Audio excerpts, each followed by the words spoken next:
Wait for that to connect. All right. Well, we're waiting for that real quickly. We're going to get this started. So this is another BMW. We're doing front doors in 35, rear quarters in 5, and then 35 on the back glass. 70 on the windshield strip included. Should be a good one. Auto find and activate. Looks like we're good. Do we got a YouTube stream? Yes, we do. All right, cool. We gotta work now. I got this dealie over here. So this is all set, pulled up. Cancel. Film is filming. It's a sign. Front doors. Cut board. Cut. Condition 2. Ceramic.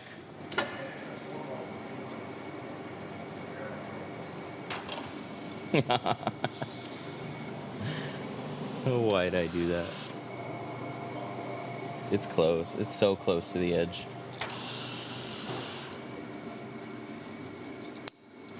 I do that sometimes. I'll put film right on the edge of the rollers.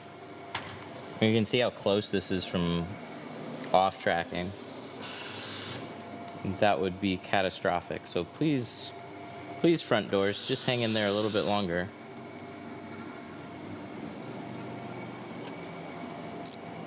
Nice. Okay, they survived. Whew.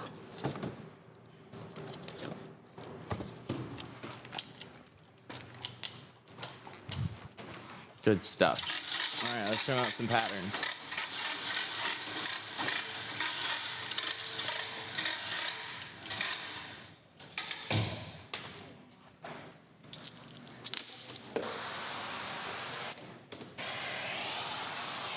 So you get the film to stay still on the plotter. So, see that? That's the roll. See how there's a little bit of a curve? You want to tap that flat.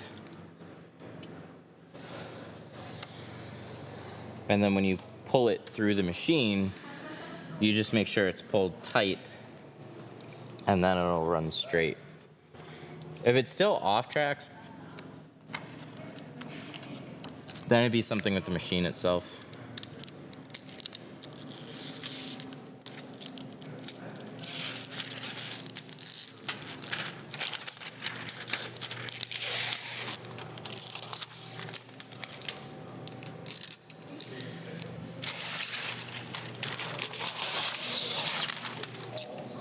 You know, we might just have to put a new blade on this thing.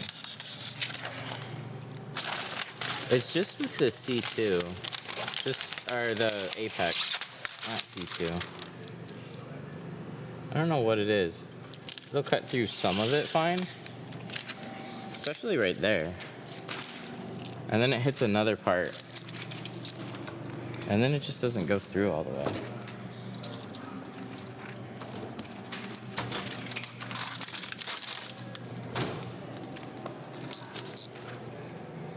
We'll figure it out.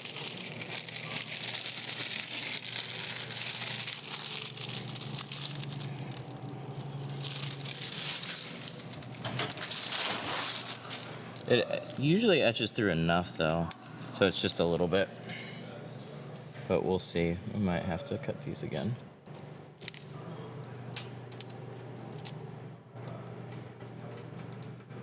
Yeah, I'm not a huge fan of when it does that.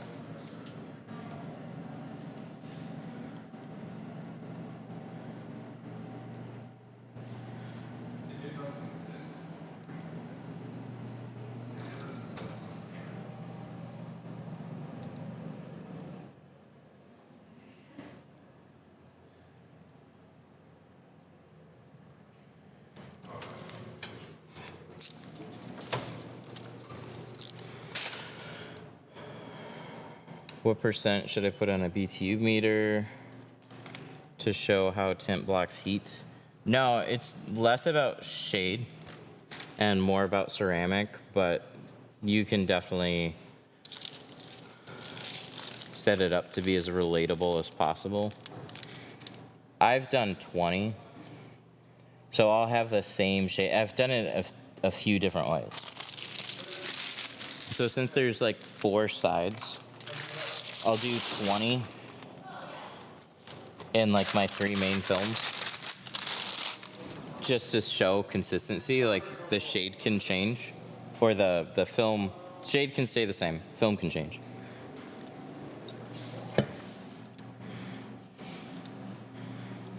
Sorry, YouTube. Now we connected.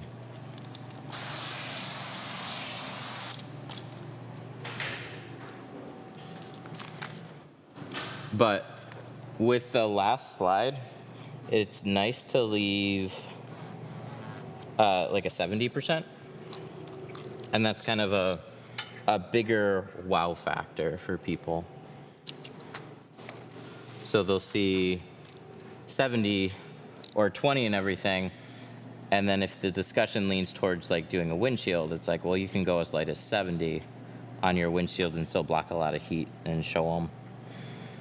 But figure out what your customers are really into and try and set up your demo to lean into that.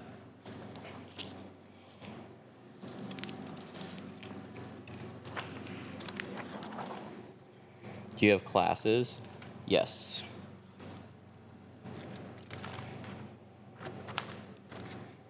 Yes, we do. I think I'm going to trim this. I use the pre-feed feature on the GraphTech to make sure it won't go off the rollers. Yeah, I just actually spit out some film or just drag it out farther. I just didn't. And to be honest, I have no good reason why I do things, why I always have the pinch rollers go to the very edge of the film, even when I'm only cutting out a few doors that have more than enough clearance to not do that.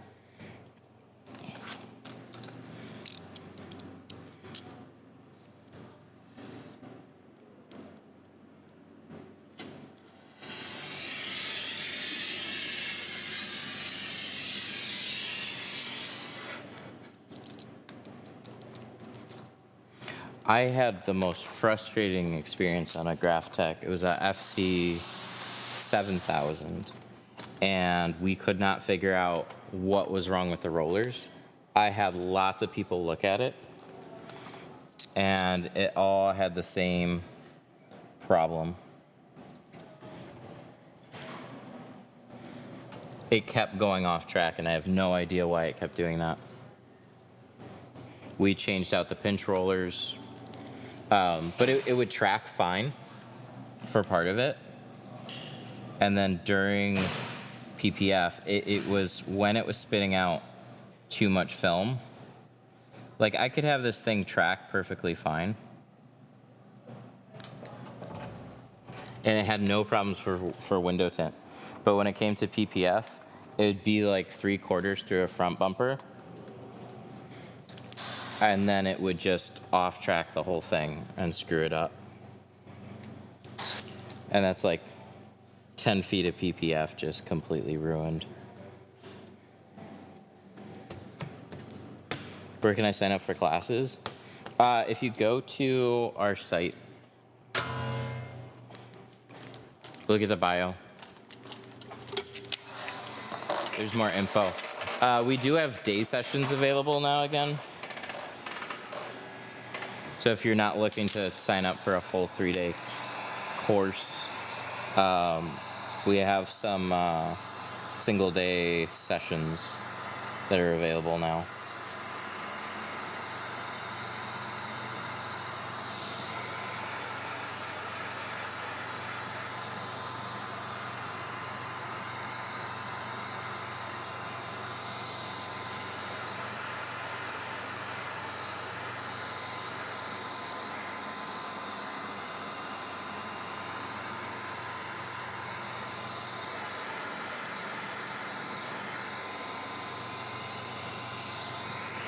Love the peel boards. Thank you. Yeah, those were custom. We took cabinets. So it's no coincidence that we have two big cabinets right here. We set it up this way so we would have all the small stuff here. Cabinet, cabinet, and then the rail at the top. That was like a custom addition with that. And we did that so we could anchor glass boards on it. So they're basically just like shower glass doors or barn glass doors that we had custom done. Yeah, it's the same type of glass that would go into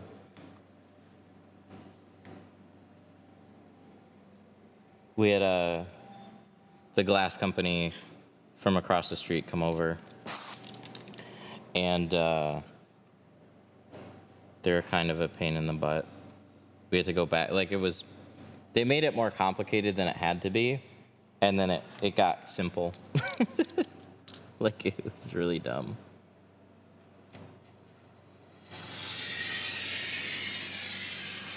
Can I come tint for you when you're out of town? Maybe.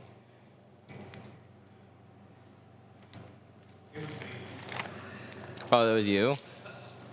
Mark can tint. Mark can tint. It says it. Yes, you have to actually.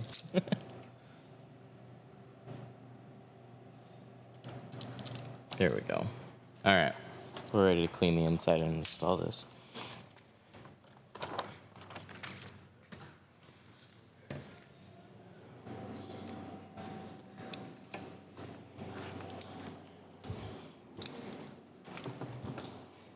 Did you put the heat all the way on the bottom when you were shrinking it? Yes. Why is Geo so pricey? They're not. They're pretty middle of the road when it comes to pricing. You'd be paying probably 50 to 80% more for a roll of Lumar. But they're not going to be as cheap as like a Tint X.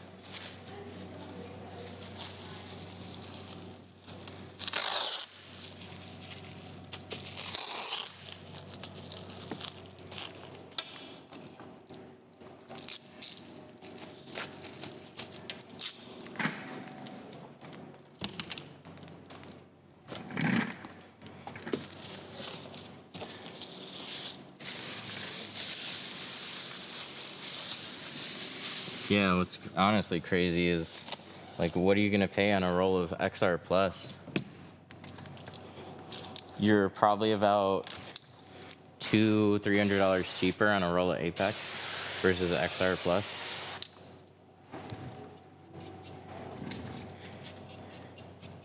You're not getting a better product though with XR Plus. It's gonna be far more blue too.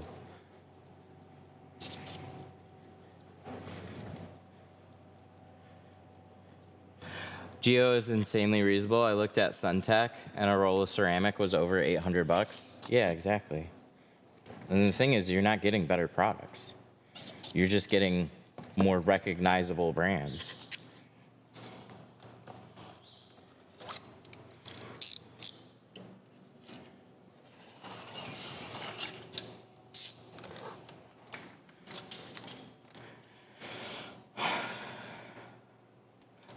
Can you buy half rolls? Yeah, they do half rolls.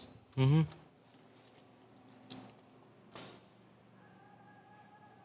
$700 for a roll though, compared to $400, and also it's a general question. What is $700? Like, I gotta know what you're actually comparing it to. It's just, they're not expensive if you've shopped around for, or like if you've been a professional installer working with, like, I don't know, all your popular companies. They're not more expensive. They're right in line with where everybody is. If not, like, a better deal depending on who you're buying from. Scorpion versus Geo. Yeah, Scorpion's gonna be more of a budget brand.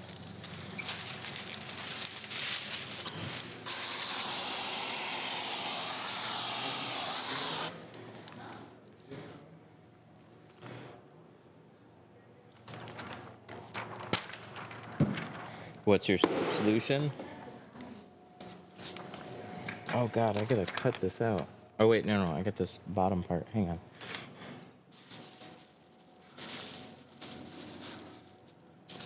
What was that? Where did it fall off? Oh, there it is. Yay, there we go.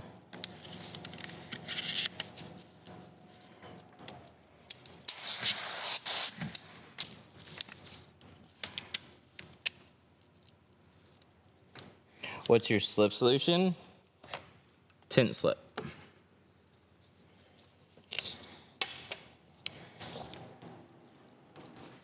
I use Tint Club right now.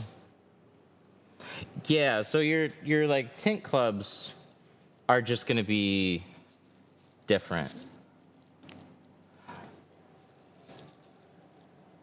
There you're going more for just pure film value. What I mean by that is like it sounds like a tint club. It's like a tint depot. I'm not saying that the film's bad. It's just two different types of companies here.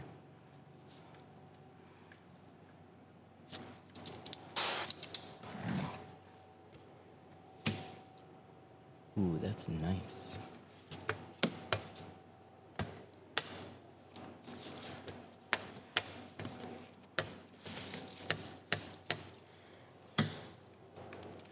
What do you think about the Workhorse 3? I haven't used it. I'm not getting one that I know of, but should be a really good machine. I like what they did. They basically took those machines, which are made for vinyl, and added features for window tint. So some of the features that a Graphtec or a Jag will have, or a Roland, like just your simple things like presets.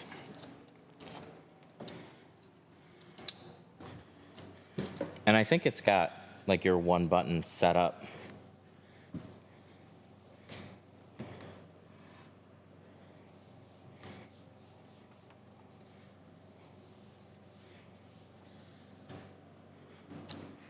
Anywhere I can get 50-foot rolls? Yeah, we have 50-foot rolls.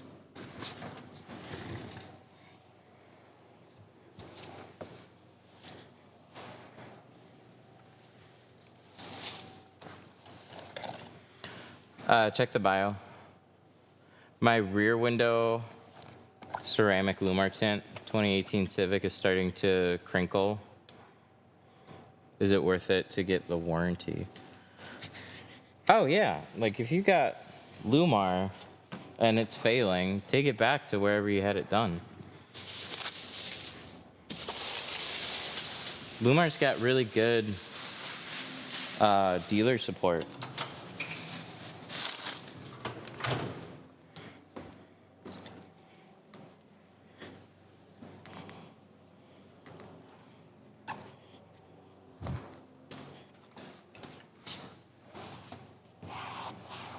Nice.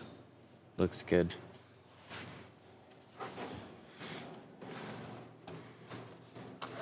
I'm scared of getting the rear defroster broken from removal. Well, there's nothing I can say to fix that for you. It's generally a non-issue though.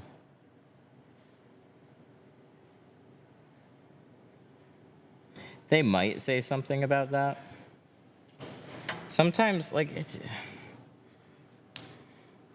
every shop's different. So it just depends on who you went to. Because some shops, what they're gonna do is gonna try and scare you out of doing a warranty. But Lumar legitimately covers labor. So if they actually follow their proper warranty program on that, then they should replace the film, no problem.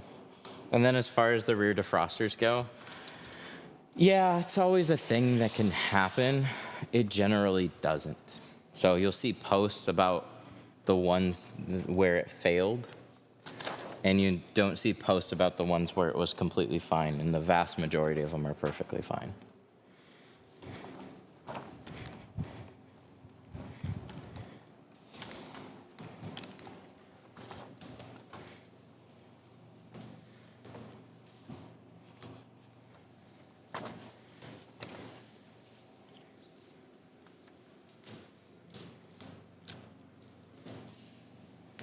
Let's see, how's this one line out?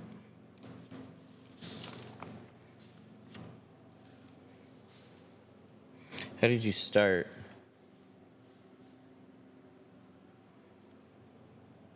My dad has a auto accessories company, and that's where I started. He doesn't tint.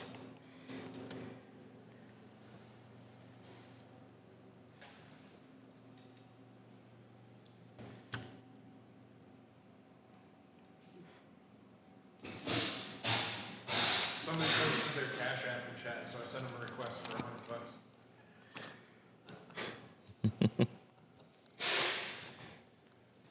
Thank you. Appreciate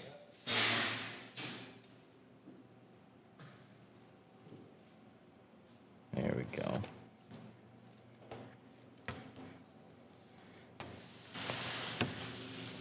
Is that the Meta glasses? These are the Apple Vision Pros 4. Tim Cook sent them over. But you can't tell anybody that they're that. That's what he told me.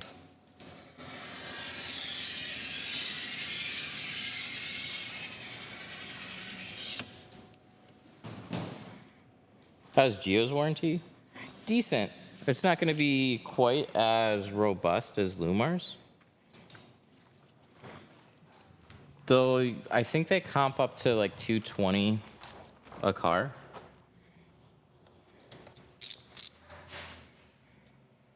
But that's kind of the trade-off there. Is like, so warranties actually mean that the company, not you, is gonna front some of the costs of that. But Lumar's nice because they do like a full labor reinstallation cover. So it's like they're basically paying you in a film credit to redo that car and acknowledge that there was labor in it. For most companies, it's going to be some type of a film credit where you didn't necessarily get labor out of it, but you're getting more than just whatever your raw cost of film is. And it just comes down to money. If the film is more expensive, there's money there for them to have a more robust warranty program. But so you're paying for a more expensive film, therefore, like that's where they're going to use some of that money is warranty covers. Because every brand is susceptible to failures.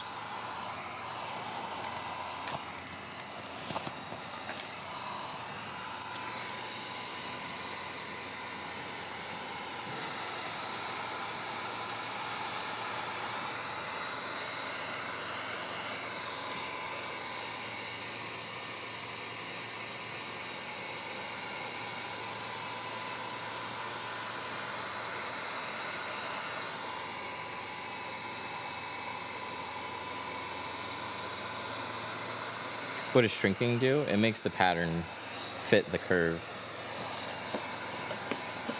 Otherwise, you have a bunch of air pockets that pop up everywhere.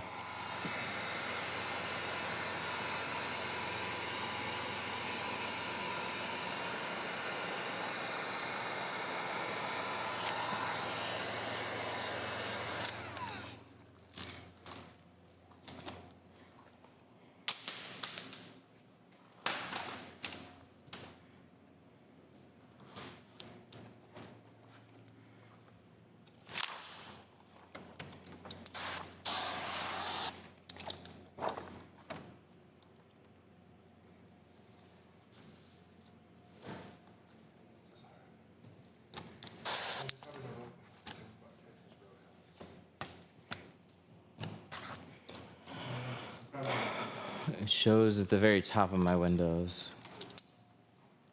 What shows at the very top of your window? Do you prefer snap shrinking? Oh yeah, for sure. 100%. It's just faster. The other way that I'll do shrinking is shrinking individual fingers. And that does work, but we'll end up pulling the film up and snapping it a little bit anyways. So with snap shrinking, you can just do the whole thing in one go.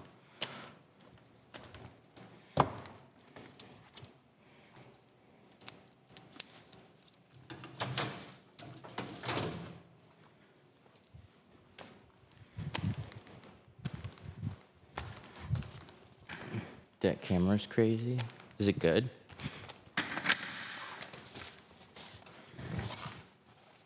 Whoa.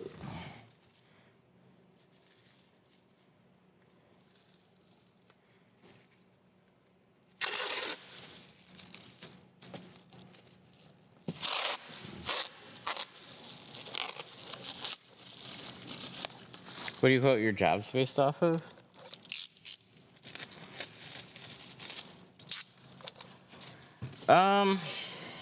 Just from being around. I kind of know where people are at, and you kind of have to stay within a certain range. We're at the higher end of that range, though.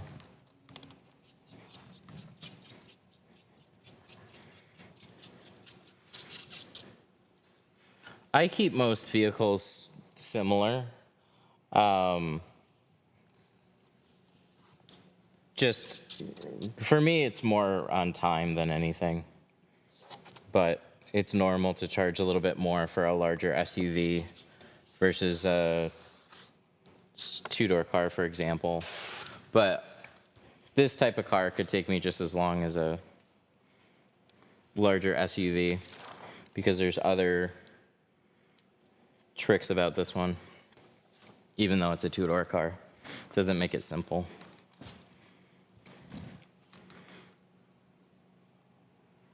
I thought ceramic tint wasn't supposed to see through from the outside.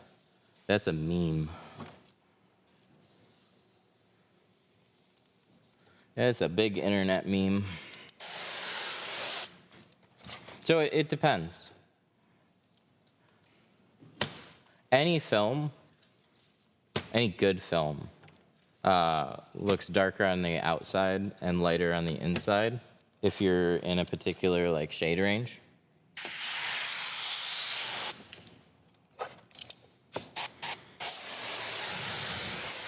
But there was a lot of there's a lot of people making it sound like it was ceramic specific, and it has nothing to do with it being ceramic. But tint is just see-through that way. It depends on where your light is coming from. So it's lighter on the outside of your car than it is in your car. So that's largely why you can't see into your car with a darker tint, and then you can see through it.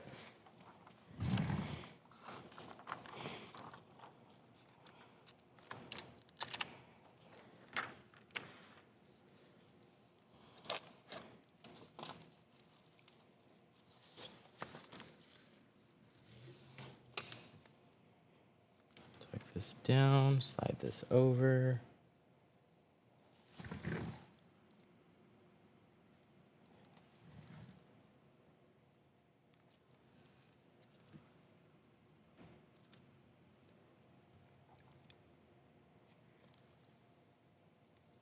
Looking good.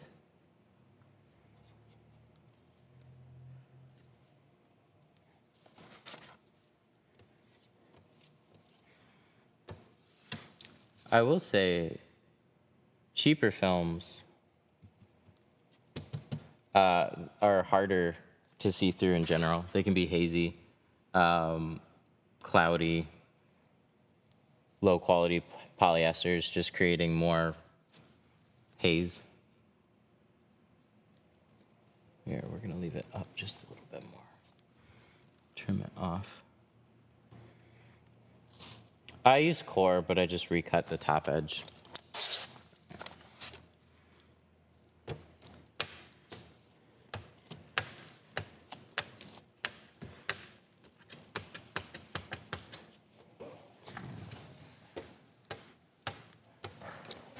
We're using Apex by Geo. This is their 2-layer ceramic. So it's basically like double tinting. Double tinting with ceramic, but only one film instead of 2.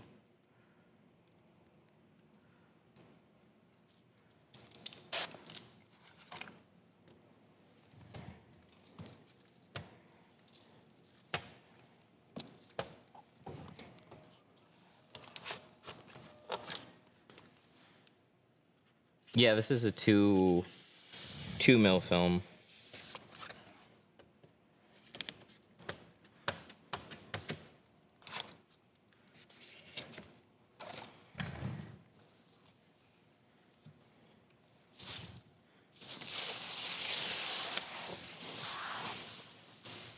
What film should I buy?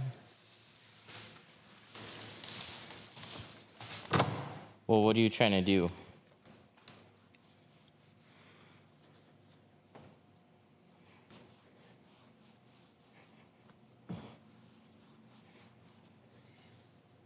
Trying to block a lot of heat, trying to save a lot of money. What is your purpose?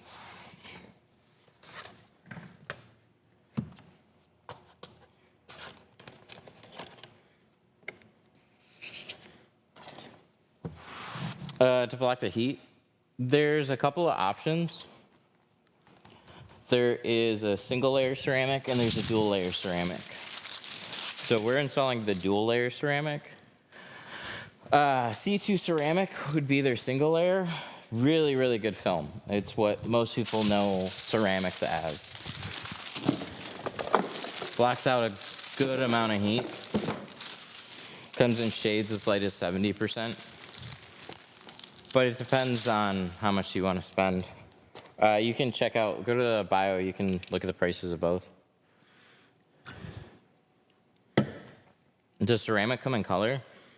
I mean, yeah, but colored films aren't really made by any of the big manufacturers. What do we got to do now? So we did the front doors. Those are good. Back quarters. Let's cut out the back glass.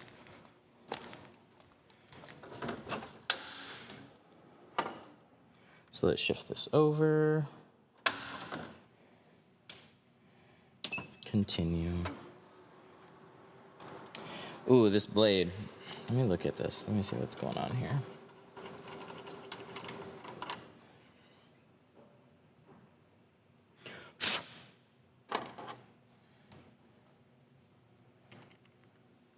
Do you do full color? No. Problem with colored films is I don't know how long they're gonna last. There's no like good supplier.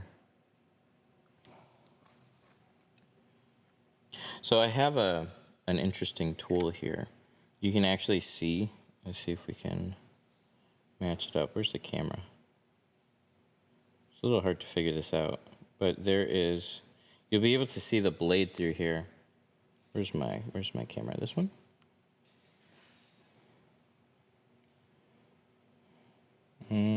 No, that's going to be too tricky.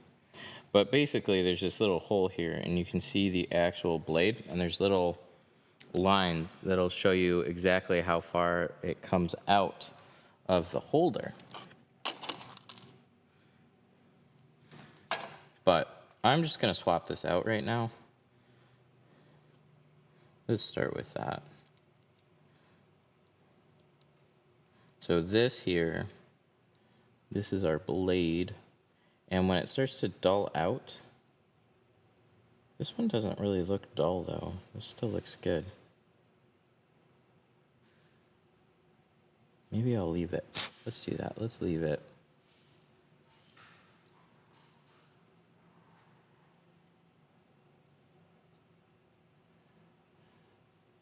And and then this drops back through.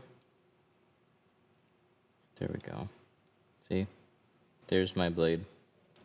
And then I just take this, twist this back on, and it'll keep the same depth without tweaking it. Maybe that's all we needed to do. I feel like that's pretty far out, though. It was just dirty. We'll find out. Less worried about a back window. Back window is easy to trim up. That came with this machine.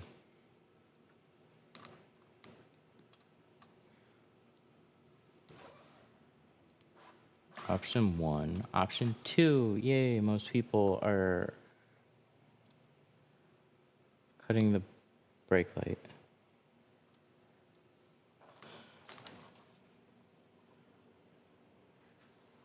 Okay, let's go. Let's run it. Yeah, I've used a few different machines. It's the first time I ever saw a depth sensor. So it was kind of a fun tool to get.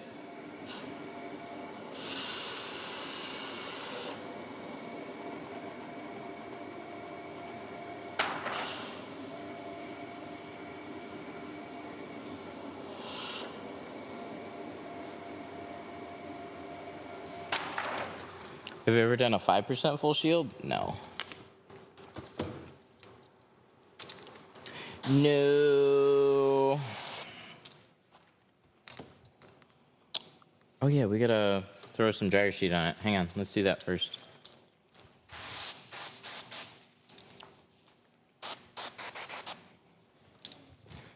Let's scrub it, squeegee, throw a dryer sheet on it.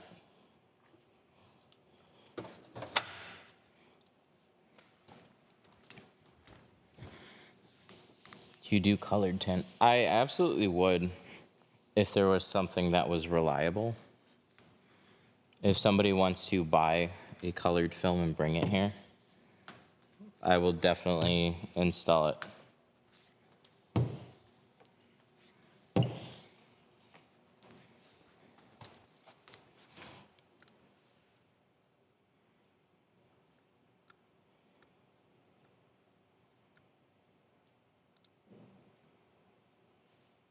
Oh, okay.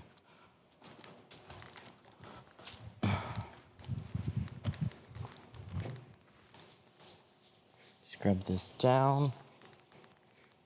How many cars do you try and average? 1 or 2 so I can stream?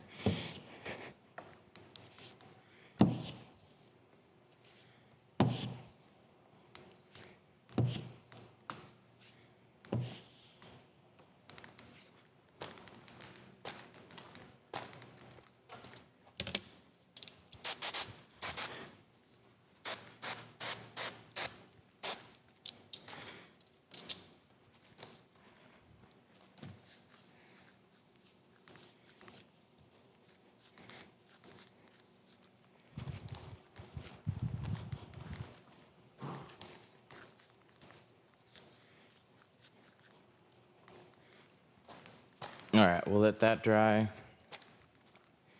In the meantime, let's do the quarters.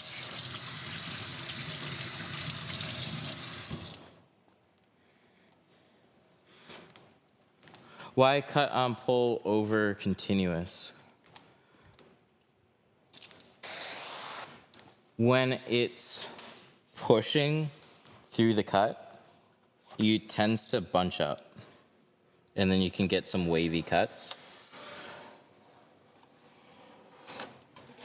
If it's on continuous, that's continuous.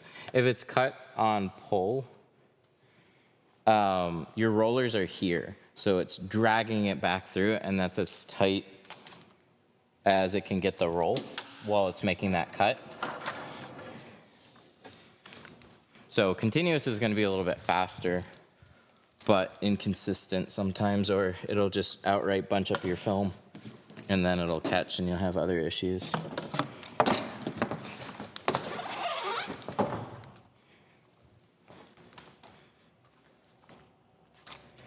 Okay, 5%. Let's open this one.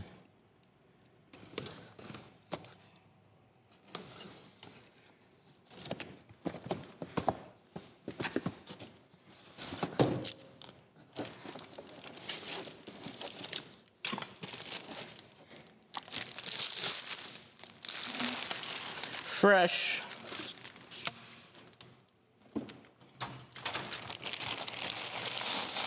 telescope it. It's just a little one. We got another Ultra. Put that up there.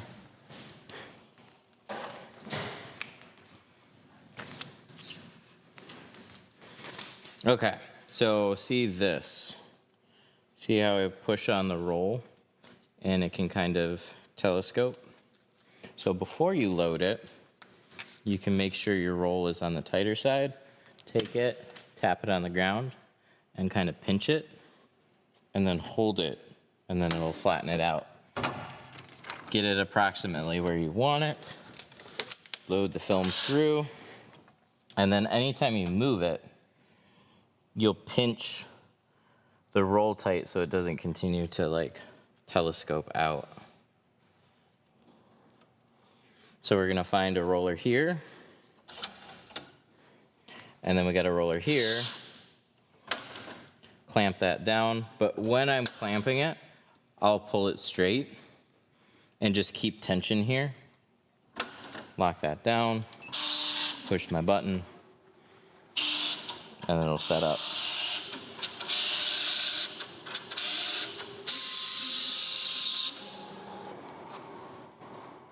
And we're ready to go.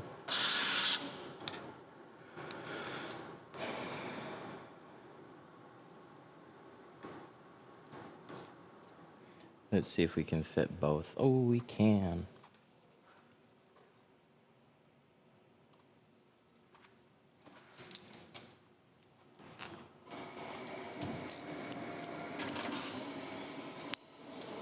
I'm good at screen protectors. I'm not good at screen protectors. But I'm good at tinting.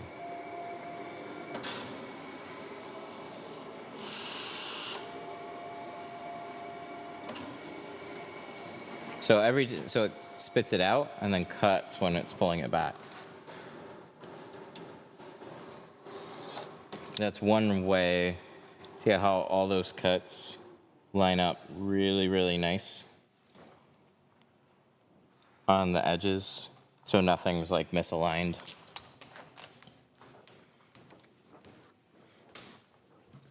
Tinting signed up. Oh, nice. Let's see how this is cutting still. Do different places use different brands of ceramic film? Yes. And there's small differences in all of them.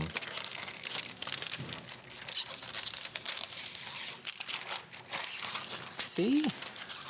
That cut out perfectly. Maybe it was just the blade. Because that was nice. I had no issues with that. It must have just needed to just been cleaned.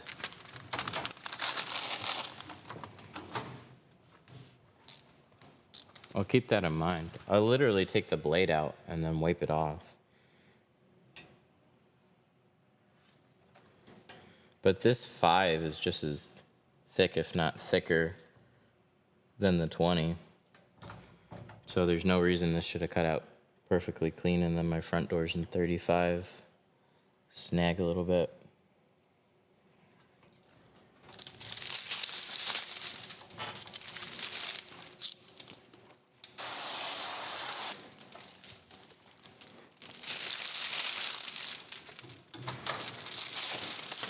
How are the Tri-Edge XL? Tri-Edge XL is awesome. I was using them quite a bit more. I tend to go back to the X's.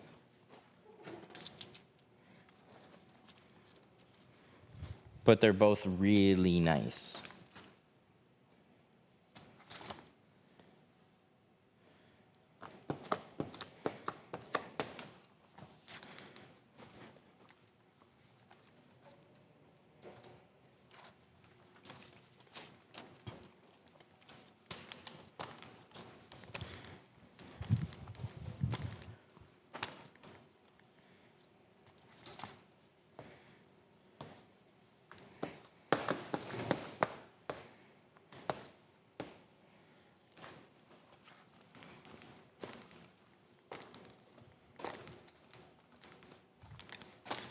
Heat gun.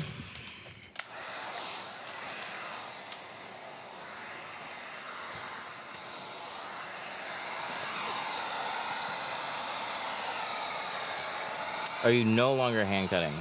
No, I still do.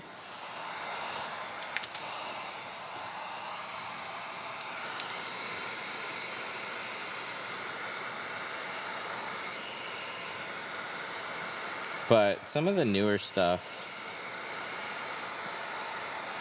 been doing more off of the plotter. I've just been really happy with it overall. It's nice to actually have cuts that work out.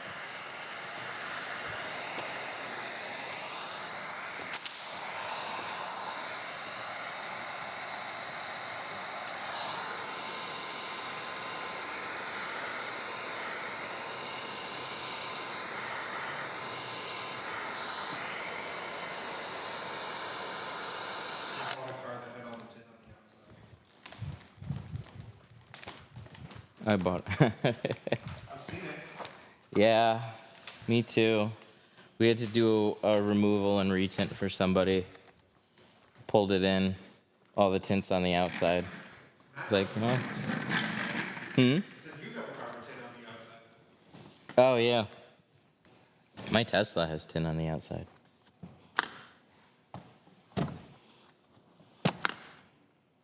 Okay. Do you always work this though? Most times. There we go. Now it woke up. Is tinting the same method as wrapping? No. No, it's very different. Wrapping is a dry application and you're stretching. Window tint, wet application, and you're shrinking. So like there actually are some big differences. A lot of vinyl wrappers too is like you'll want to take this and you'll just want to like smooth it out, right? And get rid of the air bubble. With window tint, you actually want to try and stretch it flat.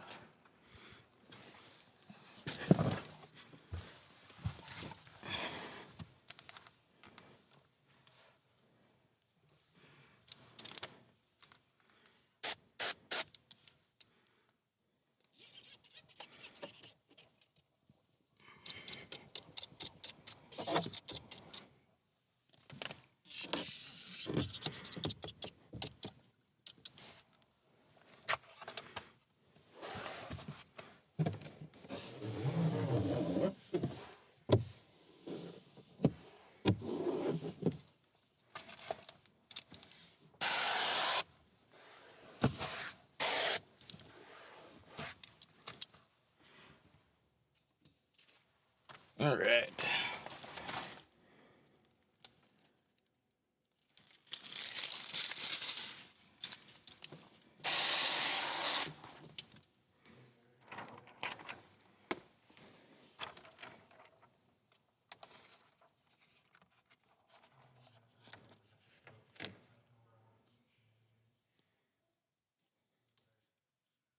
Make sure that's lined up. Looks good. Squeegee.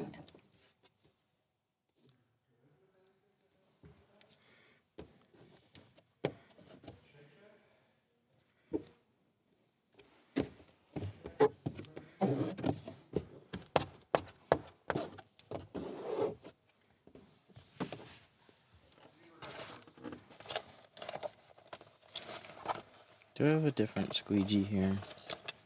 I've got a little one. Where's the little one? Here we go. That reaches.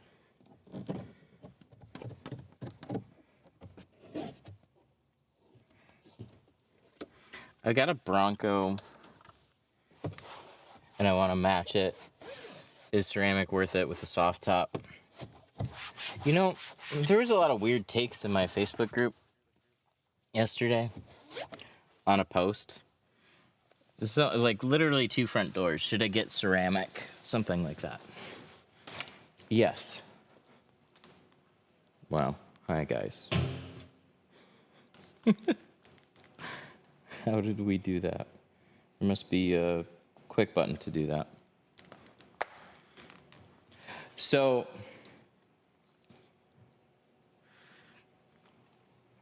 liquid ceramic coating? No, that doesn't do anything. I actually have a video trying the liquid ceramic coating. It's just for rain protection, but it does absolutely nothing to block heat. I tried a whole bunch of them. It was a fun video. But anyways, there was a weird post or weird comments in my group. Somebody was asking, should I get 2 front doors in ceramic? And there's a lot of people that says, no, it's not worth it. You want to keep the entire car cool.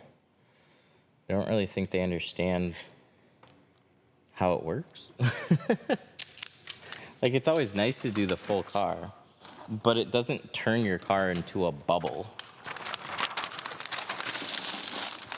What it does is help block sun from like where you're sitting. So if you're just doing the front doors, that sun that is beaming in through, let's say you're stuck in traffic, and that sun is beaming in the driver's window. Well, you have the AC pointed at your face, trying to keep yourself cool. Meanwhile, without ceramic, the sun is cutting through and like heating you up. That happened to me, and it like gives me a headache. What ceramic does is it literally, like, it's a filter. It blocks the heat from coming into your car, but it gets absorbed into the glass. That's kind of like the trade-off. So with your car still sitting out in the sun, your car's a metal box. It'll still heat up. It's not magically gonna stay like 50 degrees cooler because you got window tint on it. It is nice all the way around,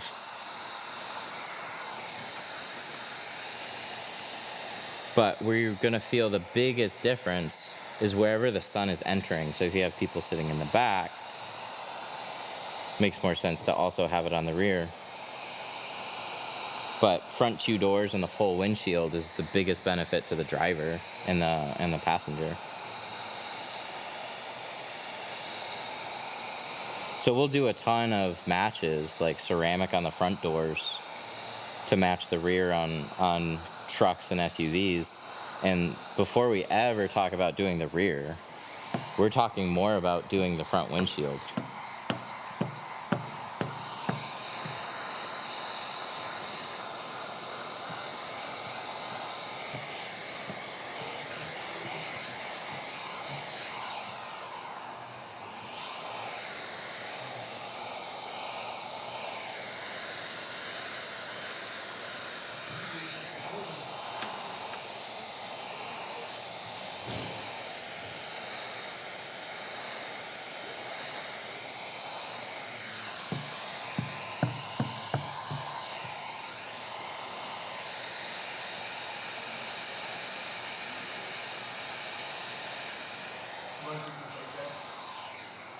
No, I'm all right. Thank you, though.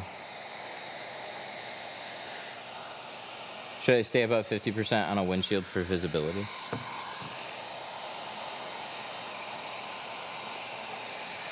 Yeah, 50% is really nice on a windshield.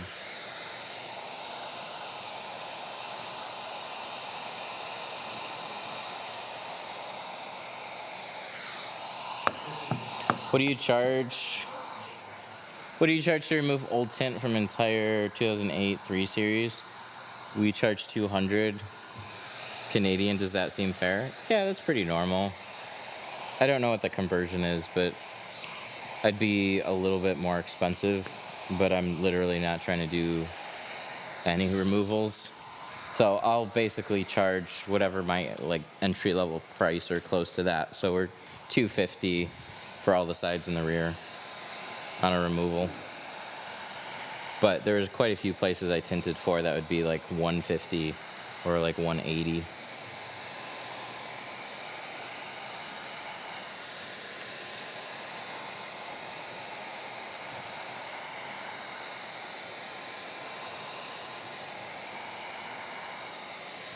Is your heat gun on high or low? I have this issue of burn on high, even from 6 to 8 inches away. You're moving too slow with your heat.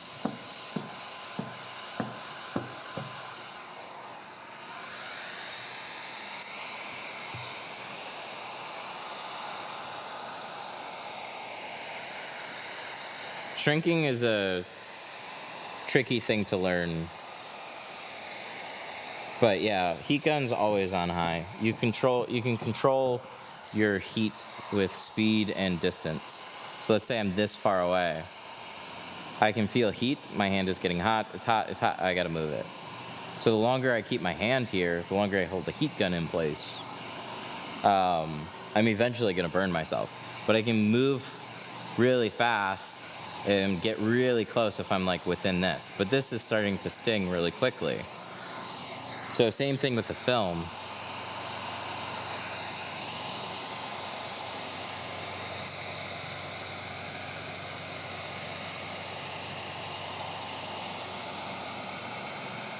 My heat is always moving.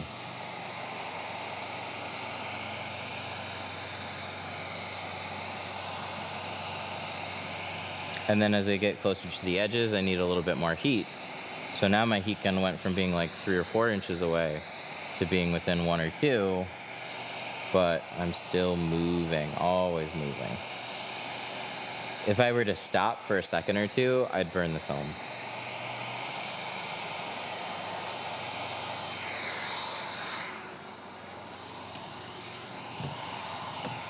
Oh yeah, and little visual. So this is what we were talking about the other day. So a lot of people get hung up with the top corners, but it's always important to kind of recognize what you're doing. So this is shrunk, but when I'm dealing with the top corner, what you're ultimately trying to do is stretch the film out. So a lot of people will take this and push air pockets back into it.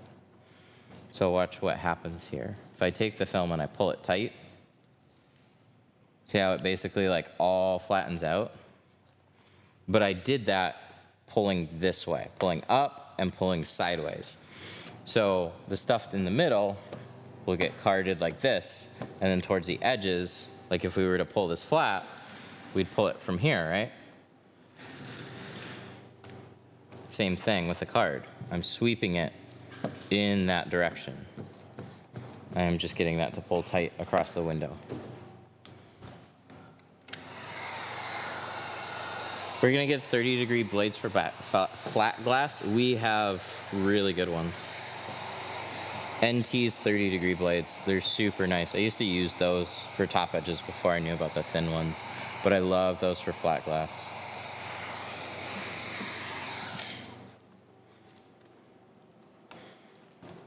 How much to do a single cab? I think we start those at like $220.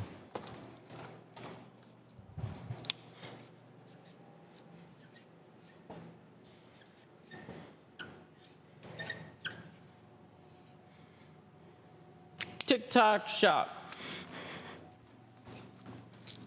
I thought the tint goes on the inside. I thought that too.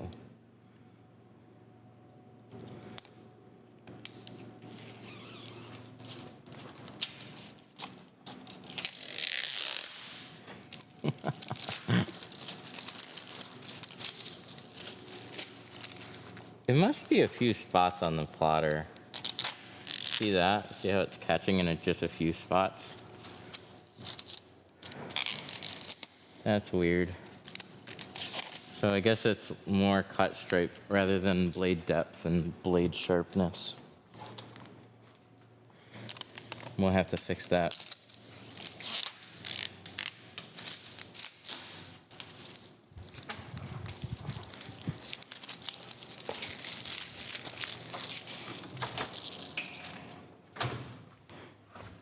Have you done any rappers cars? No, I'm not that cool. There's actually like my tinting career of cool cars and celebrities is pretty slim.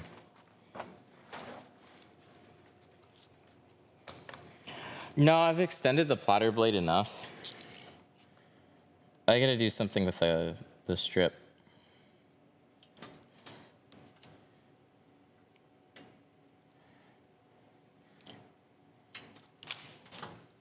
Because if I go any farther, it's going to start cutting through both, and I don't want that.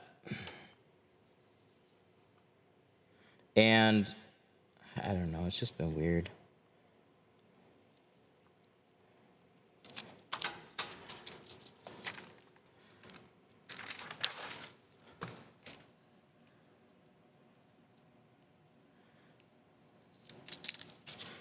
What blades do you use on the top edge? I use these, the thin carbon steel ones. Here, I'll pull them up on the site in just a sec.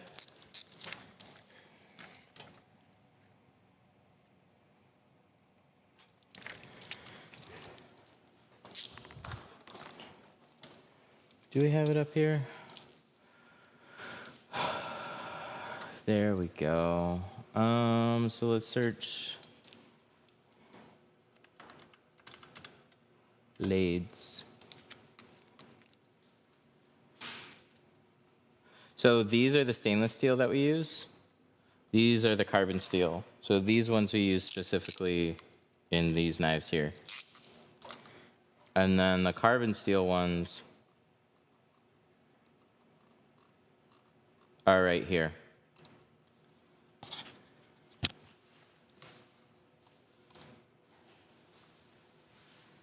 The BD50Ps. Really, really nice blades. I like those a lot.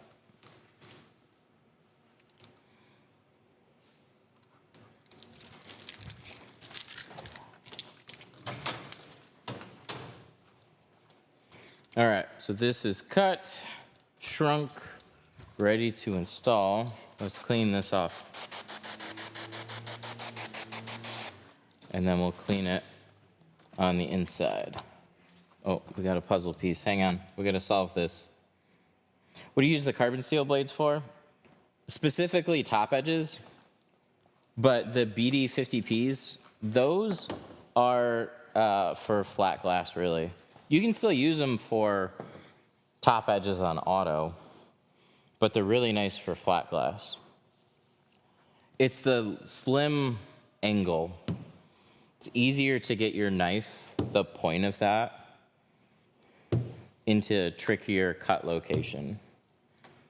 I actually really just would prefer trimming with a 30-degree blade, but they just don't make them for stainless.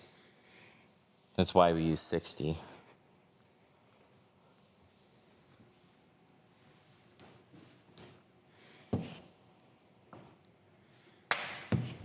Clay bars? Clay bars should be, I don't know. We're waiting for them to clear customs. As soon as they clear customs, they'll know. So probably like a week or two. It's tough to say.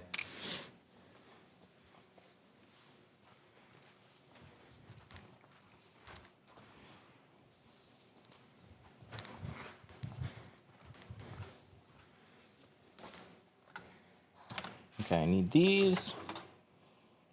I want to schedule an appointment. Do it.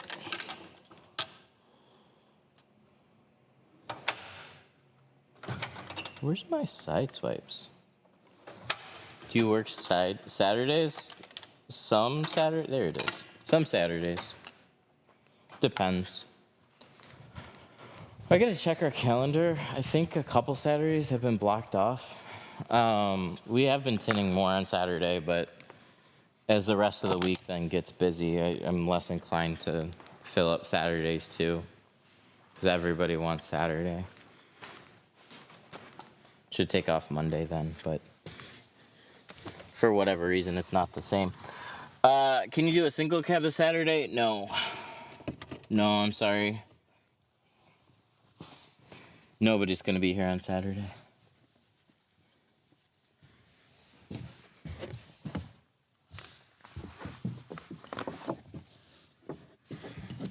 All right, BMW fun.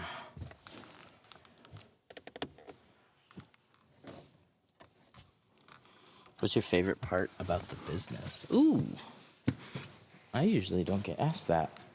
Honestly, the variety. Not car variety, but the sheer amount of different things that I've been able to do has been really fun. So, like, we tint cars. We have a store. We have a channel. Now I'm looking into literally making tools. So, like, we have a few of our own products, but we don't actually, like, manufacture tools here. So, waiting on some material samples. And once I get those, I'll know whether or not we can do it. Would be really fun if we could.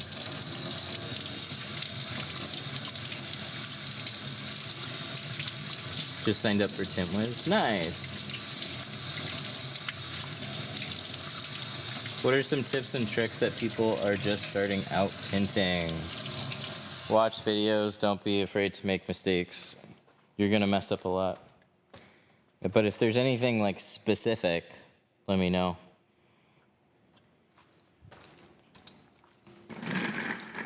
Is that a clay bar? Yes.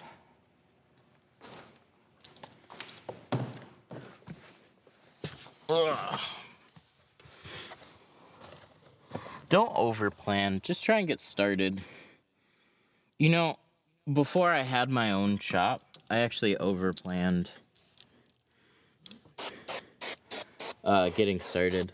So I was literally tinting cars for other companies. And then I wanted to get started out of my own garage, and I'm like, I gotta put together a website, I gotta do this, I gotta do that, and the other thing. And then I just like kept finding excuses, things that I felt like I needed to do, but I really didn't. It's literally just get some film, get some tools, practice on cars, then try and tint for family and friends a little bit. That way you can get some variety. Oh man, this thing's really tucked back there. Sorry guys, let's, wow. Maybe here, is that good? That's pretty good. We'll leave that there for now.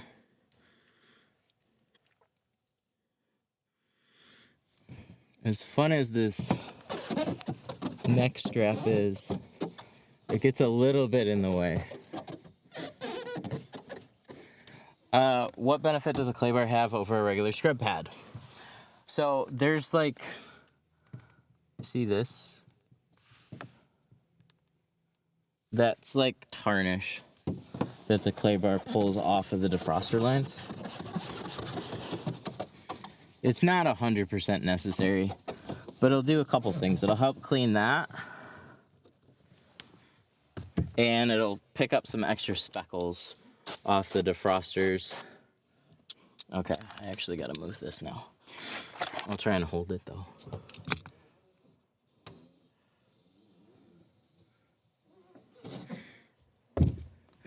Yeah, on the matrix too, yep. Less important for the matrix because the tint still, like if anything you can take like an alcohol scrub for that.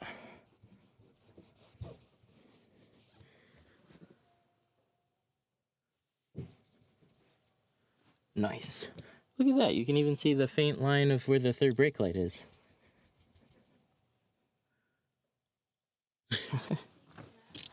Yeah.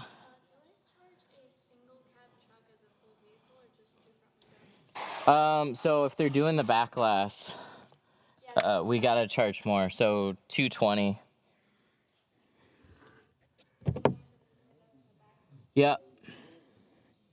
Yep.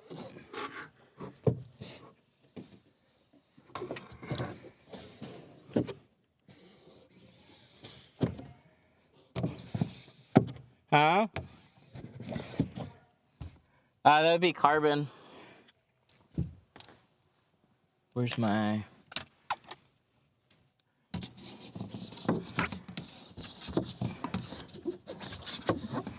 Wow, this is more like a Camaro. They really don't give me much space down there.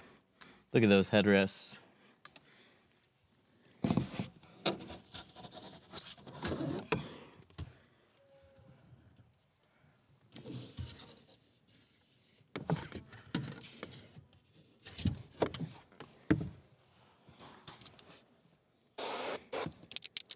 A little bit more.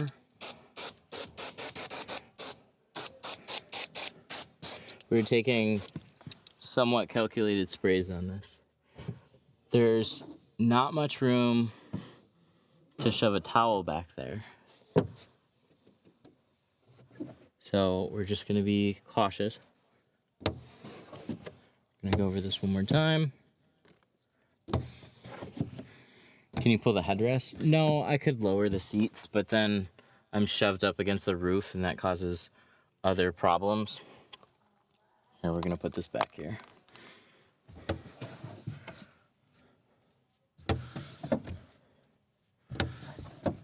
It cut the flim. We don't like when it cuts the flim.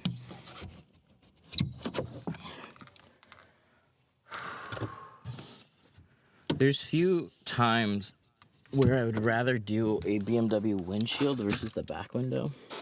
This is definitely one of those times. But just wait, I get to do a windshield after the back window. It's all right, we just want to be careful.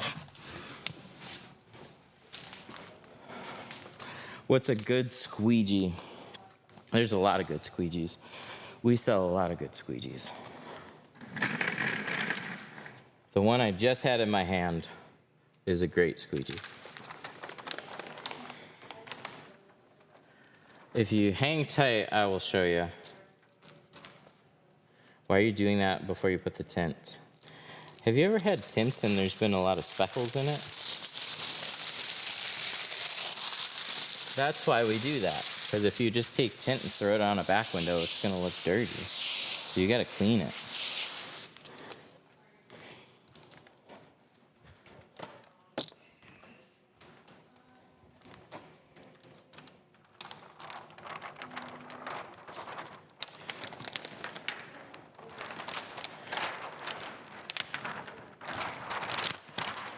All right, we got a Millennium Falcon that's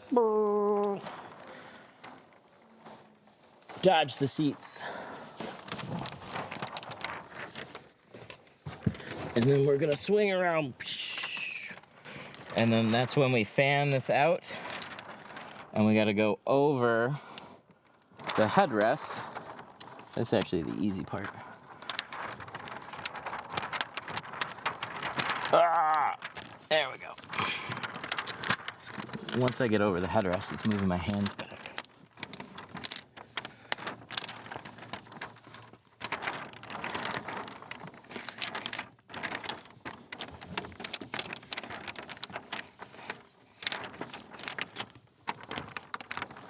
Oh, this part's not bad. I'm just kidding.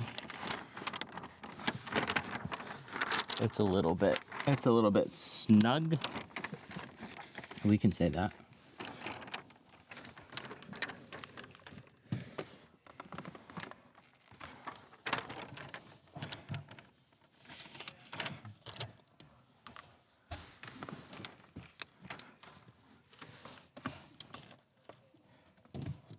Flatten that out. Slide it this way. Then we gotta flatten this side out and go the other way. Perfect. Sorry, I know you guys are looking more at towel than anything.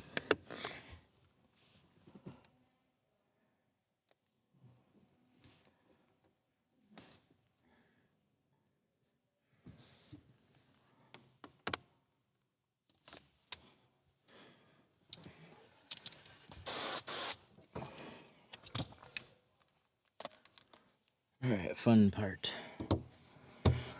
Squeegee, squeegee, squeegee.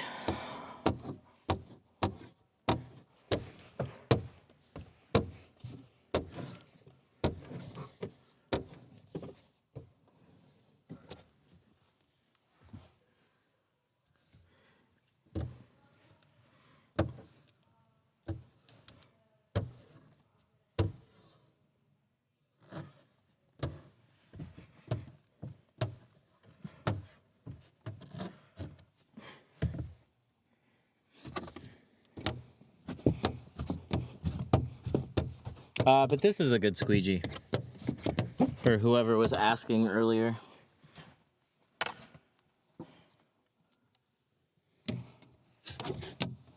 Look at the bio. We also have them available in the Tic Tac shop. I usually have a black one. I've had the red one for a little bit. Orange, sorry, coral, whatever we want to call it.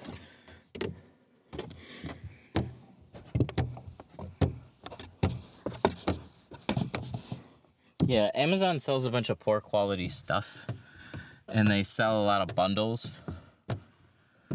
Why is the Squeegee 2 colors? Because it's awesome.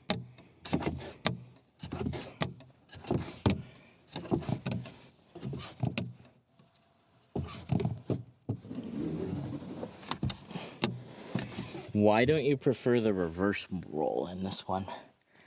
Because I have no fucking space. I'll carry it in all day long before I'll try and reverse roll in a space this tight.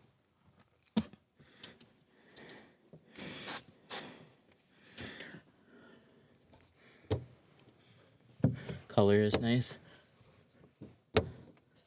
so it doesn't get left in the car. That's a fair point.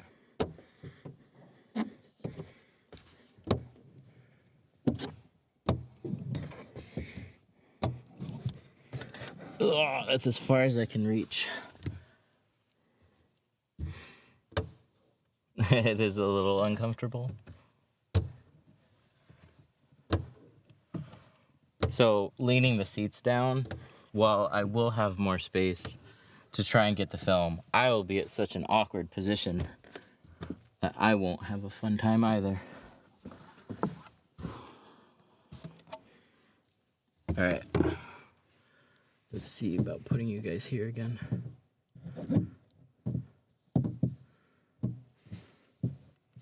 Kind of.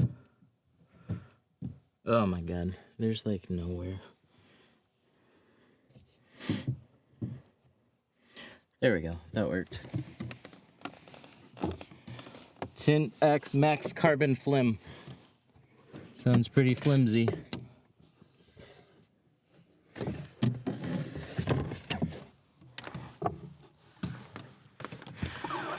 No, if you want to take your business seriously, I always suggest trying to stay away from some of the cheapest films out there. But every business is a little bit different. I'm trying to be a different business than other people.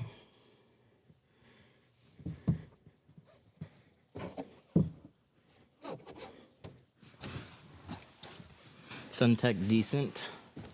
Oh, I'm reborn. Whew, that was fun.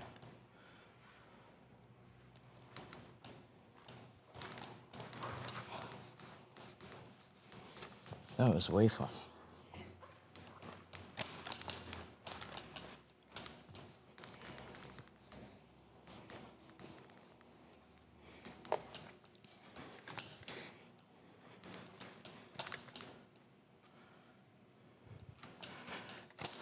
Flim. We keep saying flim.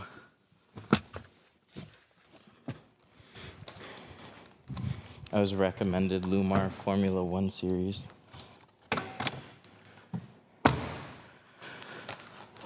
That's like to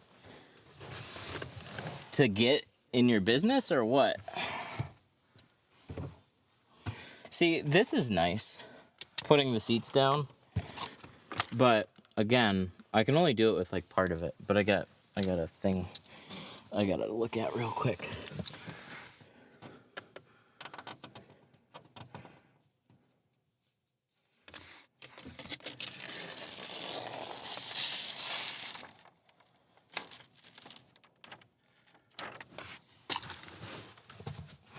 Oh, to get installed?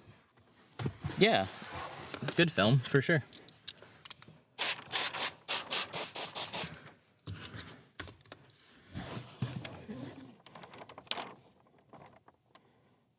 And it didn't sound good because it's not. Hang on. Give me a minute.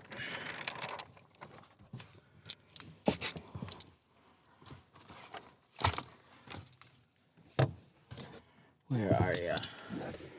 There it is.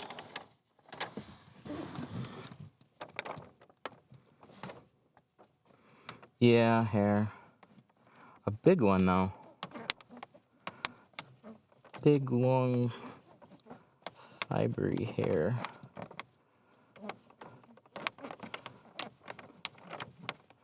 And not the worst spot. It's fixable, hang on. Just making sure we can get it. Okay.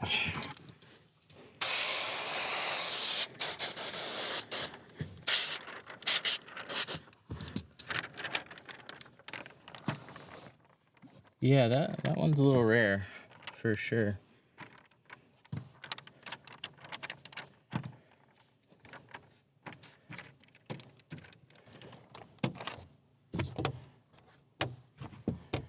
Are you located on Mound? Yes. 15 in Mound. Oh, that's close. Yeah, we're at 18.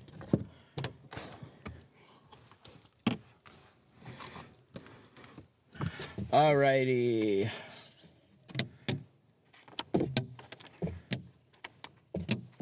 Hang on 1 second.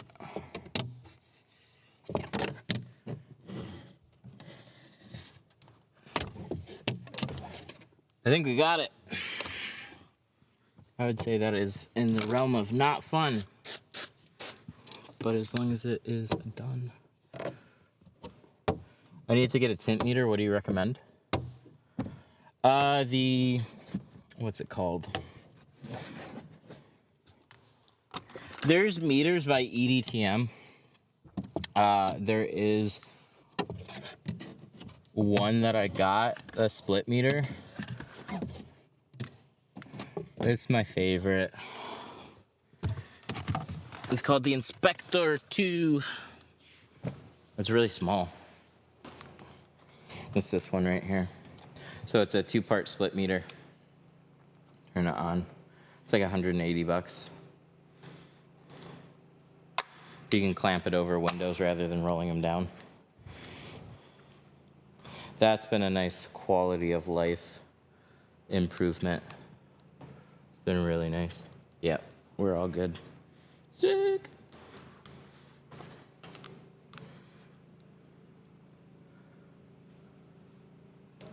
Yeah.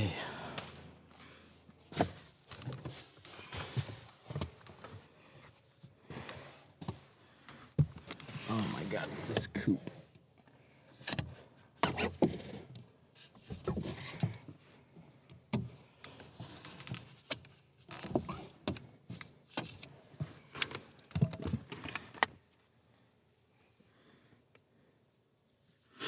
Oh yeah, I gotta do that other quarter window. I thought I finished that.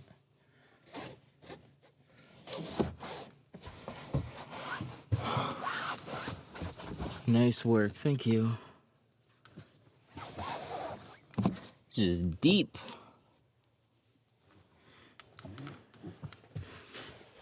See, the difference for me on something like this, or why I'll Frankenstein back windows instead of reverse roll them, is this right here. The glass stops usually where the seats are, where on the windshield, the glass goes over where the dash is. So you have more space on your front windshield than you do on these back windows. So for me, it's always made more sense to get the whole thing peeled and fan it out.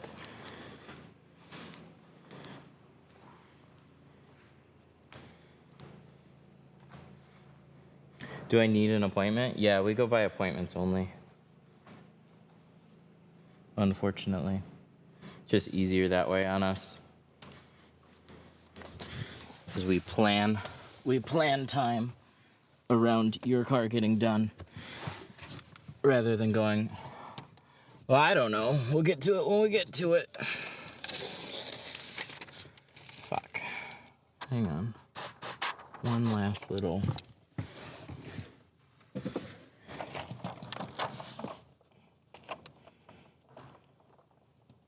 Lordy.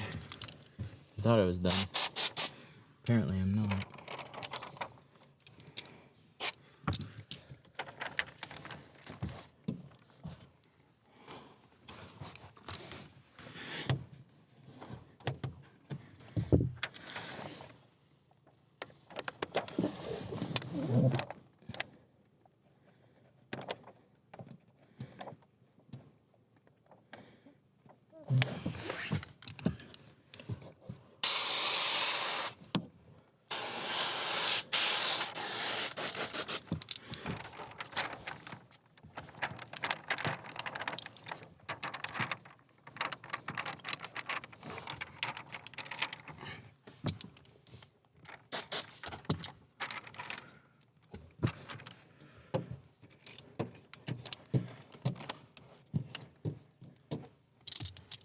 what percent find you from your YouTube channel? Far less than all your traditional stuff. So we definitely get people that find us from our channel, but we get more from just ads and general traffic.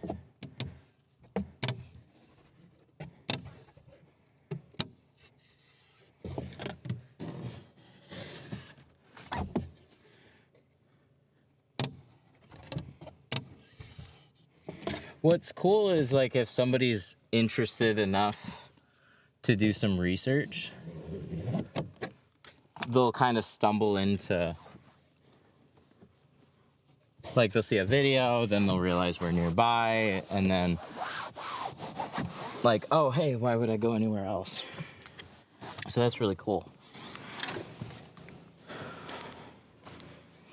But there's far more people that are just going to look it up as a service, just like I want to get my windows tinted. So they're going to ask friends.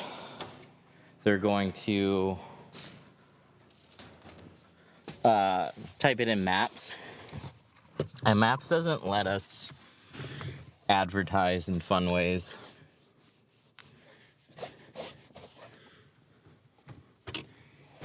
So then you got to just stand out like everybody else with like reviews and that kind of stuff. But we started running ads like a month ago. No, a couple months ago, month and a half ago.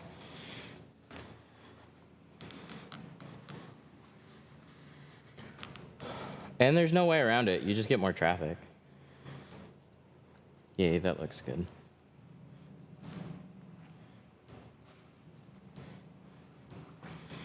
What percent is going in this car? Isn't it worth me driving 2 hours for you to tint my car?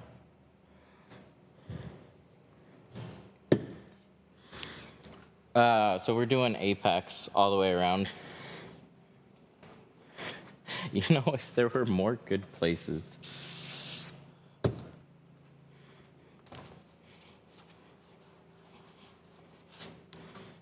If there were more good places, I would say no. There definitely are. I just don't know who's along your way out to here. So...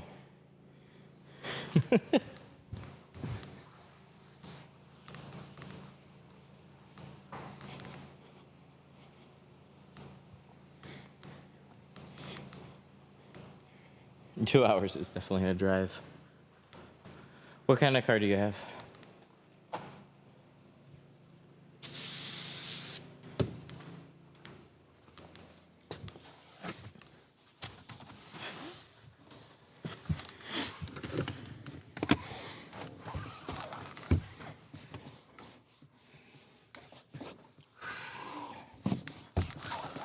Oh, fun, fun. In and out, in and out, in and out. Take these out. We can fold the seat back up. Then I'll get this quarter window done. What's the difference between carbon and ceramic? Carbon blocks out some heat. Ceramic blocks out more heat. And then this film is like having 2 ceramic films in one film. So this is a dual layer ceramic that we're doing on this one.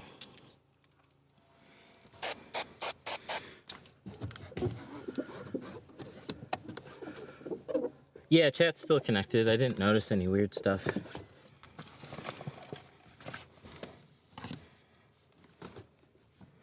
All right, where's my squeegee? There's my squeegee.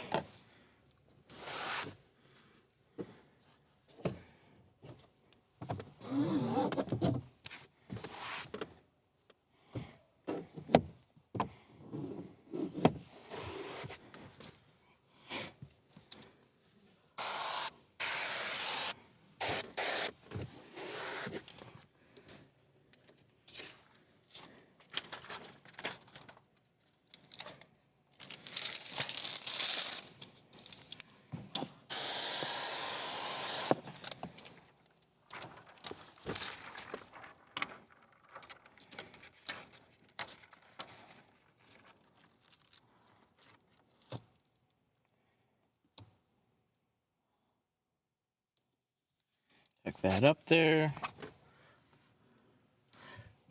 Did you plotter this one? Yes.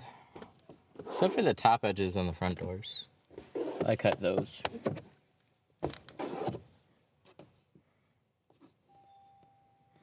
What is that? You might have to recut this one. There's a little hair in this one too.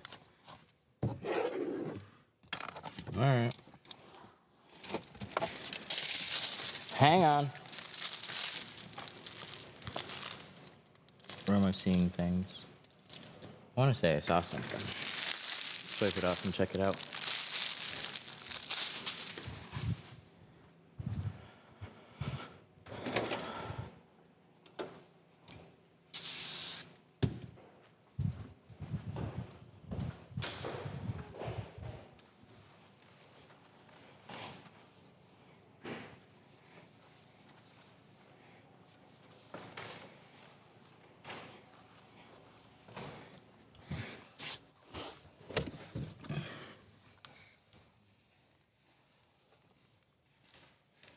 Oh, that was nothing? Or am I seeing things? I don't see anything.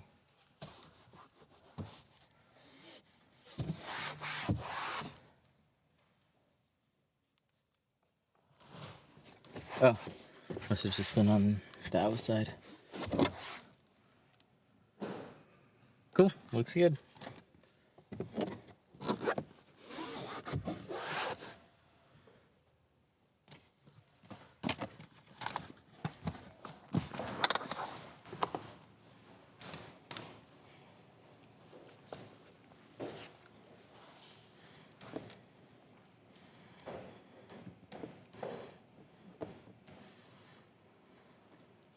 Do you get more business from ads or word of mouth? Probably more from ads, honestly. But that spirals into referrals. So like you can always get more business from the people that you pull in off of ads. Because once you pull somebody in off an ad, they could turn into referrals. I mean, this client is a really good example because he actually first saw the channel, but this is their third car. The one on Saturday that we did was for their family, and then we did the M2. So this is like the third of the bunch. Sweet. Okay, that looks nice.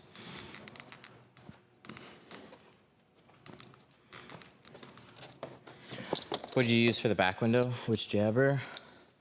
I'm still mostly using the bulldozer, and I'll use the... Which one? This one. I'll use this one.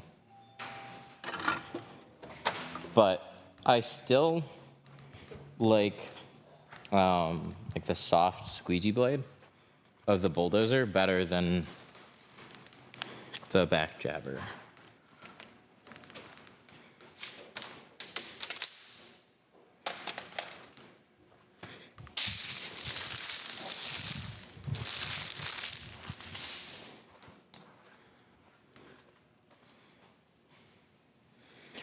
If you were the only tinter in a city, what is the minimal population? Oh, I don't know. What's up? Did the landlord say anything to you about the parking lot? No. They're seal coating. Oh.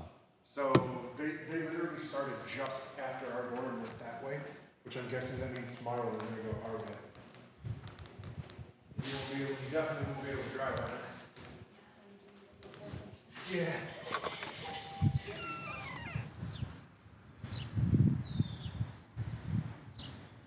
Huh. So I would assume that means they're doing this half tomorrow. Yep. That's gonna be obnoxious.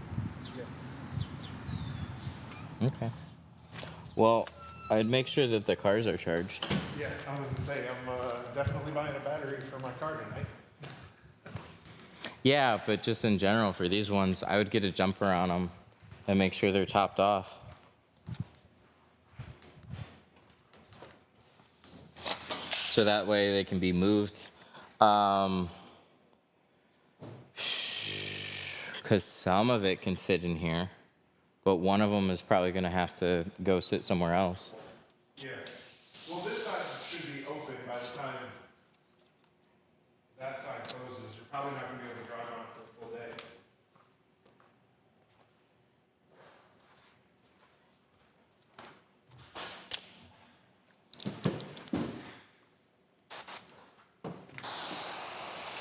Yeah, so I just make sure that that they're charged so that they can start, so we can move them however we need to.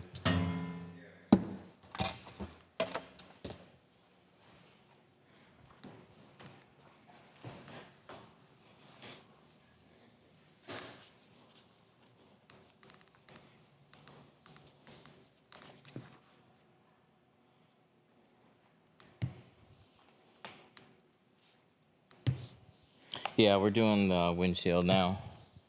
We're gonna go 70, and then we're gonna put a 5% strip after we do the windshield.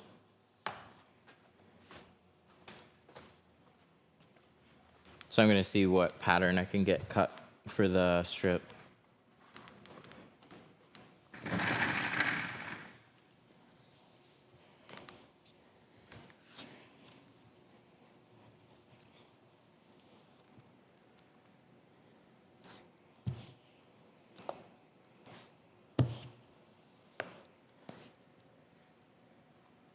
How do you get faster tinting?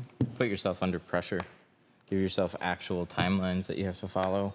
Like, I need to get these 2 front doors done within an hour. Whatever your time is, try and cut it shorter.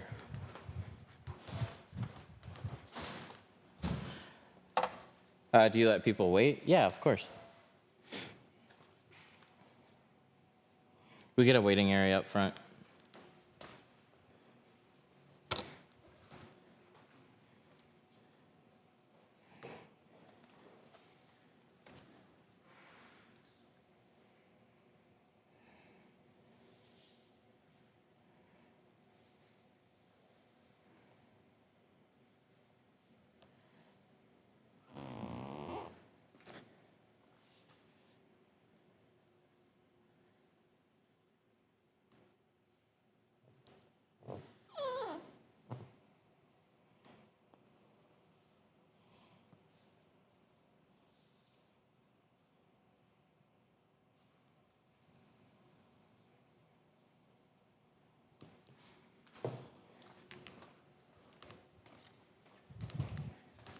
How much is the tint to put on? What vehicle and what do you want to do?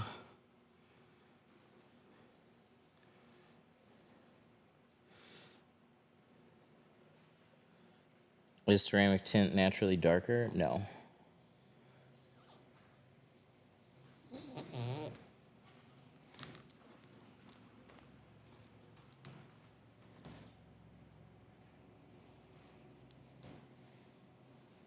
No, most, it's like, it's asking is a truck faster than an SUV?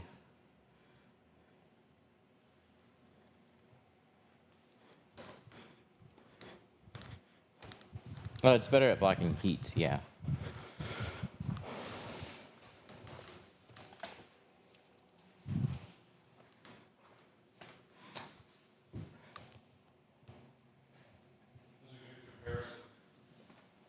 Yeah. People talk about, like, how much is ceramic? It's like, well, what ceramic? Like, how much is a truck? It's like, well, what truck? People talk really, really general. And even about brands too, which is weird. Like, I'm having trouble shrinking GeoShield. And it's like, okay, what film line? I'm having trouble shrinking ceramic. Okay, again, with film line. It's just for whatever reason, a lot of people avoid the actual film name.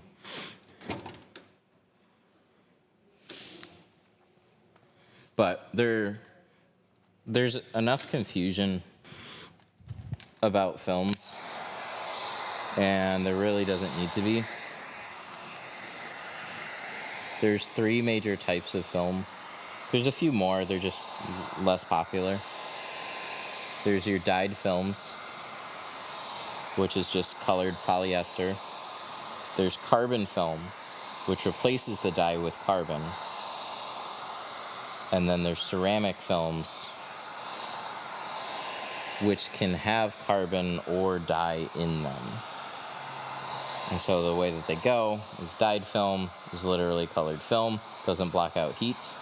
Carbon film blocks heat, but it depends on how dark the film is, because it's the carbon that is blocking the heat.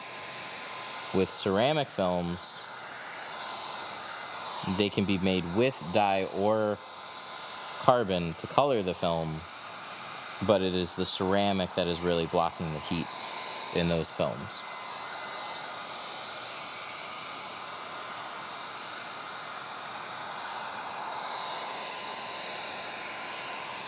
So none of those products are inherently going to look different than any other ones. All it comes down to is who makes them and how they're made. So you can get really bad looking ceramic film, or you can get really good looking ceramic film. You can get very blue looking ceramic film, or you can get very brown. You can get very neutral. It just depends on who is making it and what the budget was on the film.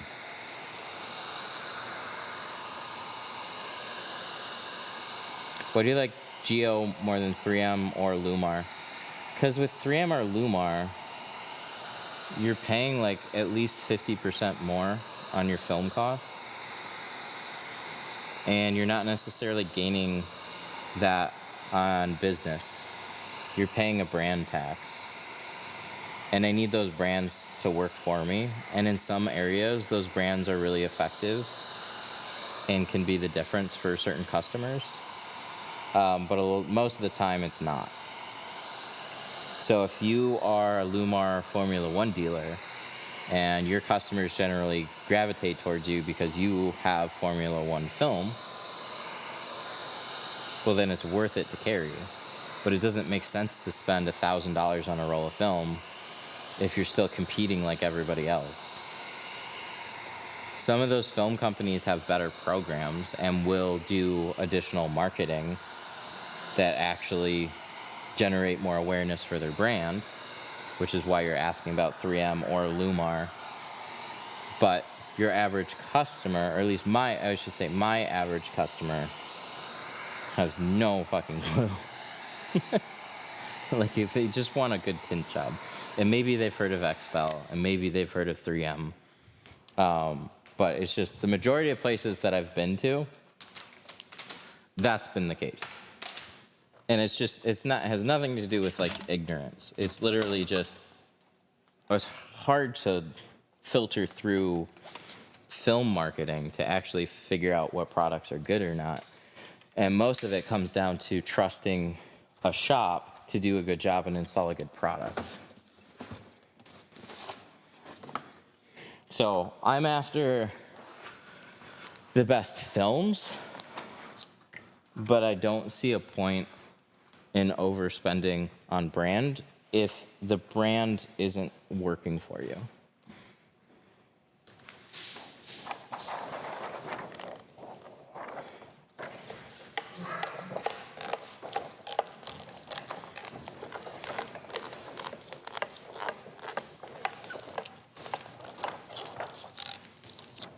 So like if you're a shop that is charging a lot per car and you find it just gives you an extra edge, like, well, we use Expel films, and the customer's like, oh yeah, I've heard of them, I've heard they're good, then the shop is going to reinforce that. and say, yeah, they are the best. That's why we carry them.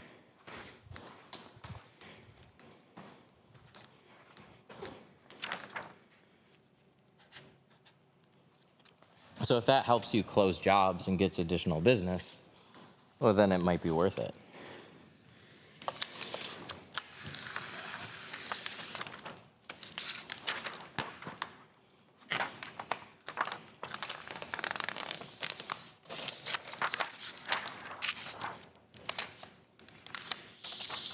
I mean, it's the same reason some people are using like Tint Club or Tint Depot. It's like the brand literally doesn't matter for me.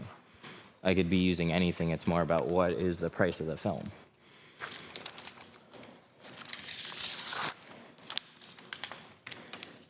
So my shop, I fall somewhere in between that, where Geo is a brand that any customer can look up and learn more about and feel confident with. They've been around for a long time. They're just not going to be as known.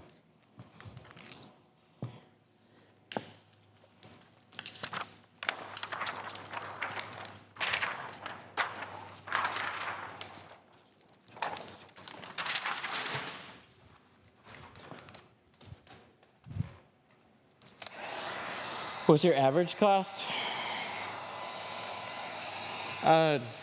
So there's your time, labor, shop. There's a lot that goes into it, but let's say like your average film cost. Margins are pretty good on film overall.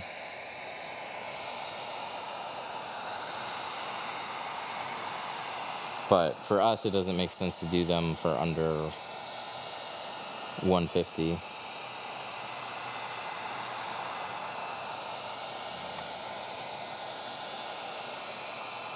$36 covers most.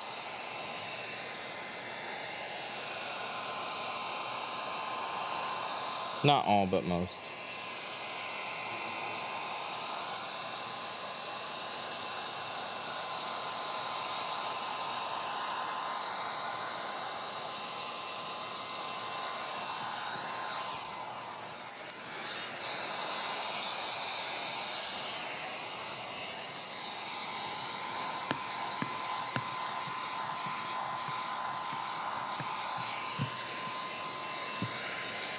Do you do flat glass? We're not doing flat glass right now, no.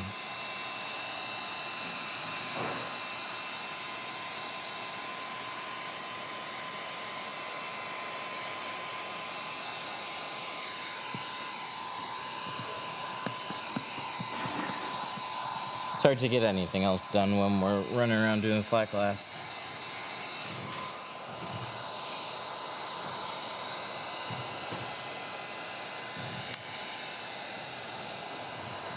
It's more in line with mobile tinting. Anybody that's doing mobile should really focus on flat glass.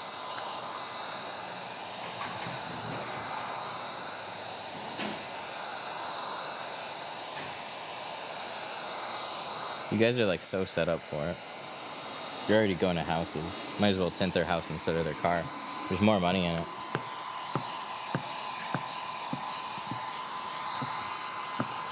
Switching from carbon to ceramic, does the plotter blade have to get adjusted? No, not necessarily. On some it does. So our carbon line versus C2, we can keep the same blade and the same settings. But for Apex, our 2mm film, and Pro Nano, that's a 2mm film as well. You have to adjust settings.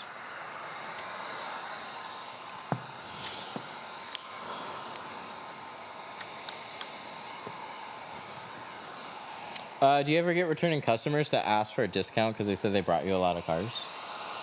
Yeah, I've had people ask before they've brought me anything.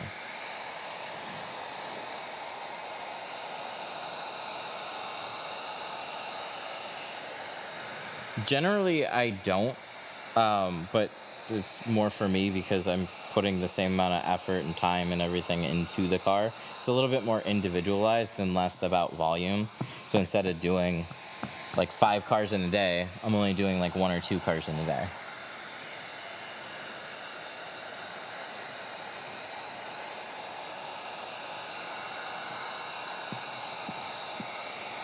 But it's normal.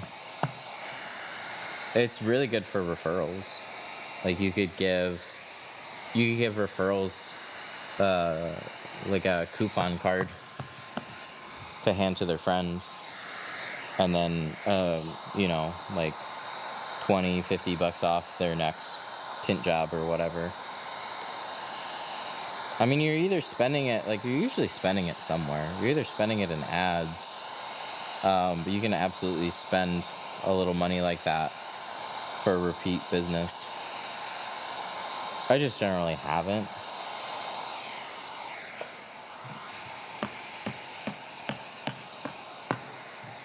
A good chunk of my focus, though, has not been in growing a tint shop. Being a tint shop has always been a part of being able to create videos about tinting and doing more of this kind of stuff. Because, like, I like tinting and I like doing the live streams. And ultimately, I had to kind of create a tint business to do it. But I'm a little different because if the bulk of my time was focused on actually tinting as many cars as I can in a day, then there's no time to do anything else, including streaming. Like all the fun things that we'd end up doing, and like it would just be a tint shop. That's why tint shops look the way that they do. Isn't that somewhat limiting growth-wise? If you're trying to grow as a tint shop, it is, yeah.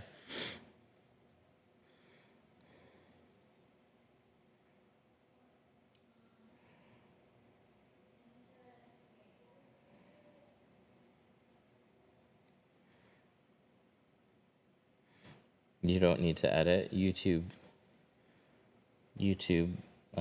thinks differently. I don't need to do a lot of editing. Honestly, more work into thumbnails and titles is what kills me on YouTube videos. I love the way that TikTok serves videos or Shorts serves videos. Takes all that thinking out of it. How many windshields will a roll of glass they do? About 10. It's 100 feet. When you first started tinting, how long would you take? My very first car on my own after training was about like 6 hours, and it didn't turn out that well.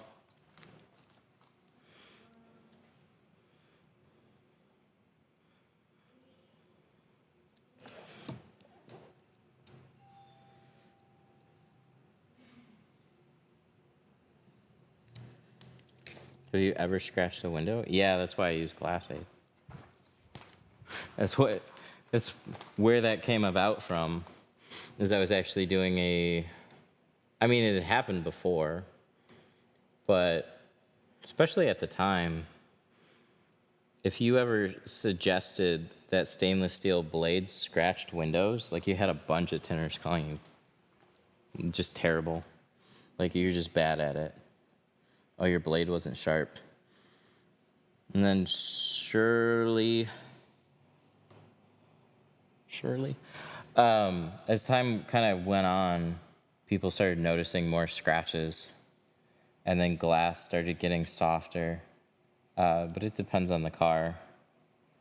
But it's just, you saw like Teslas came out, and then all of a sudden people were cutting up the back glass on a Model 3, and they're like, I can't cut all day. I don't see this kind of stuff, and now I got a big gouge in my back window. What happened? It's like, well, stainless can always scratch glass. Any metal can scratch glass.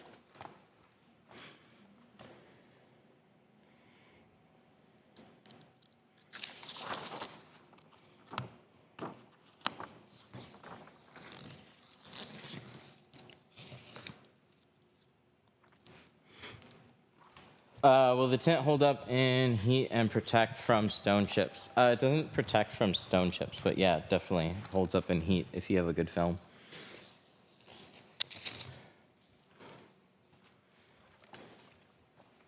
It's called Glassade Cut Guard. You can find it in the TikTok shop, or there. What do we got? 54 people on TikTok. 313tint.com. I wonder if TikTok's. Oh, it is. Okay. Why didn't you fully shrink the edges? I peeled the tape off first, and then we'll go back through and touch up the edges. Is it possible to be a pro tinter within 3 months if I practice every day? Anything's possible. Window tint is a lot of I don't know. I've been really impressed with people. It's generally mindset. There isn't like a set. It's not that simple and cut and dry as if I practice this much every day and I do this. It's some people take to it a little faster than others, and a lot of it is just attention to detail.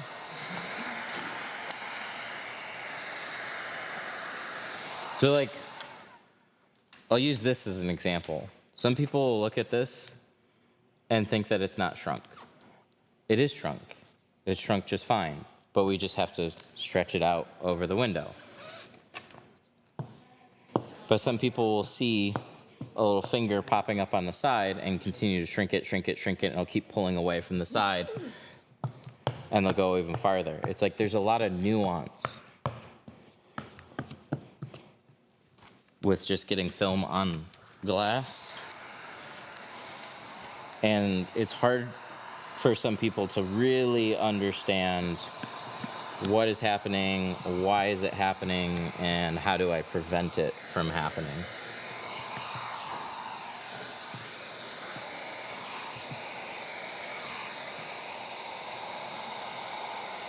It's a bit, so I'm not going to compare it exactly to art, but there's definitely like an art/skill to it.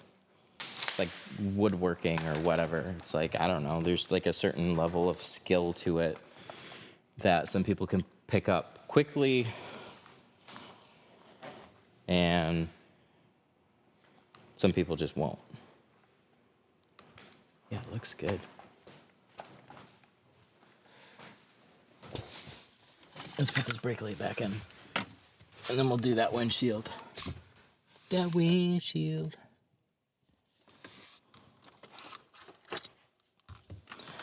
So this brake light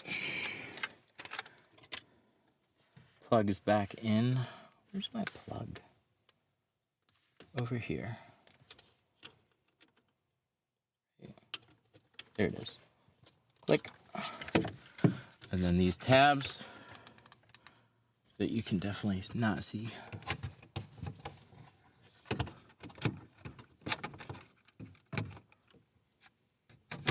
There we go. There's one, there's two.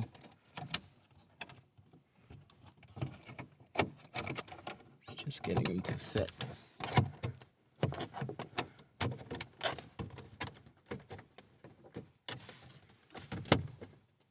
It's like a hook. It's a little like tab clip system up here. And you pop. I got one side on.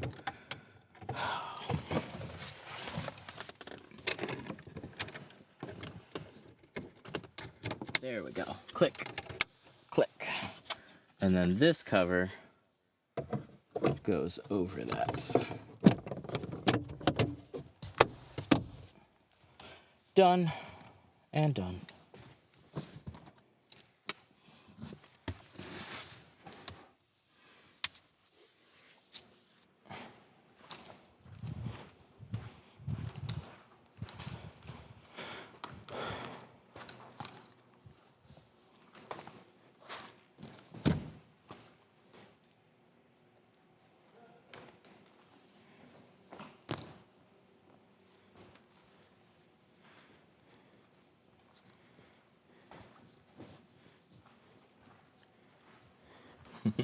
Why do you put the tint on the outside?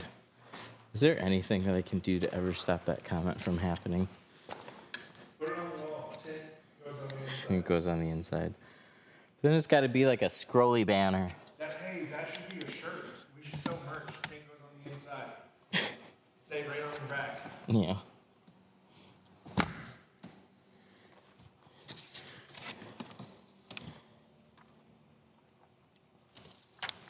Then I can say, read my shirt. That'd be a good TikTok, man. It goes on the inside. Yeah.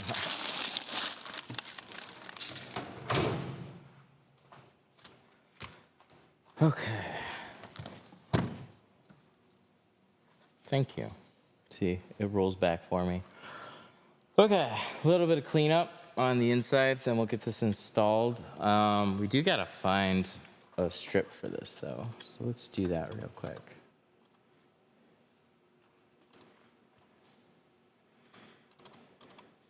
And we'll just close you.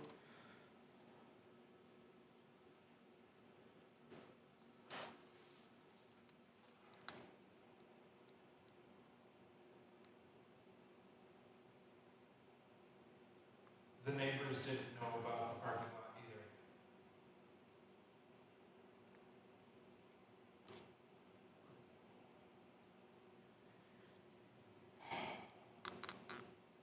That makes me feel a little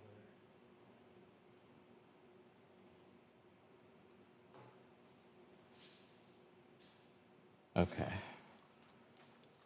Let's see, we need a windshield and a visor. Let's pull up a few. Let's bring up this one. Let's bring up this one. And then let's pull up this one. 2024 and up.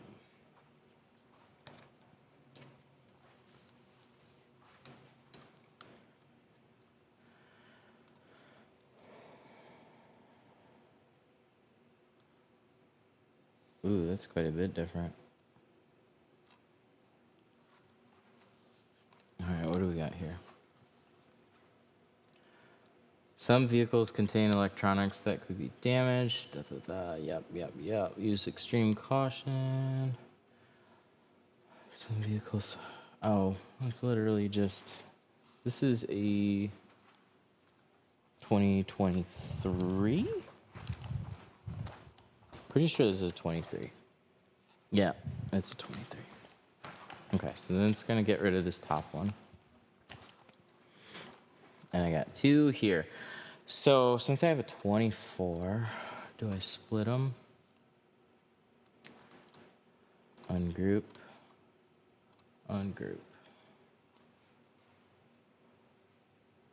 Well, it's gotta be, it's not this one. It'll be this one. And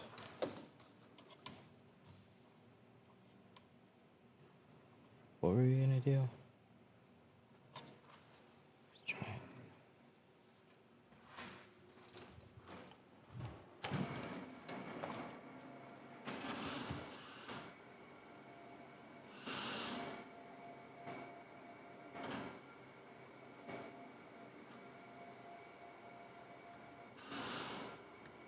Oh, YouTube disconnected somehow.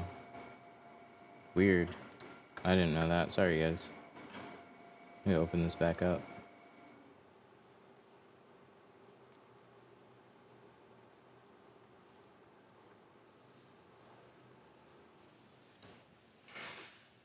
Okay, that's connected.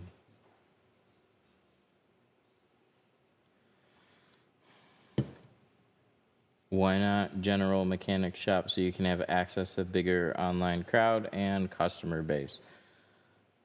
It's staying in your lane a little bit. And every business has competition and is work. So I got more appointments. I could stack more up in a day. Right now, it's just more choosing not to.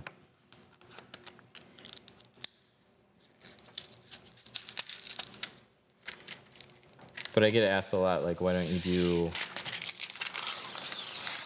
paint protection film? Why don't you do vinyl wrapping? It's like every service is like its own separate skill set and work and frustrations. And it's just something that I do not have any interest in scaling or growing or getting into.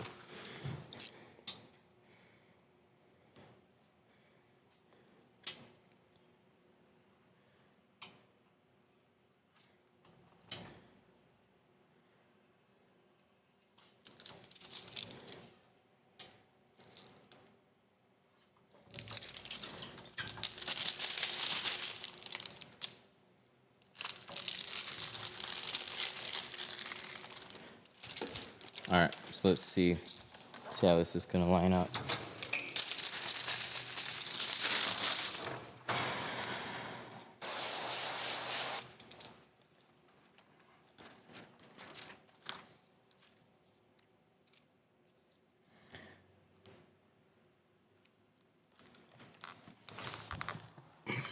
Holy cow.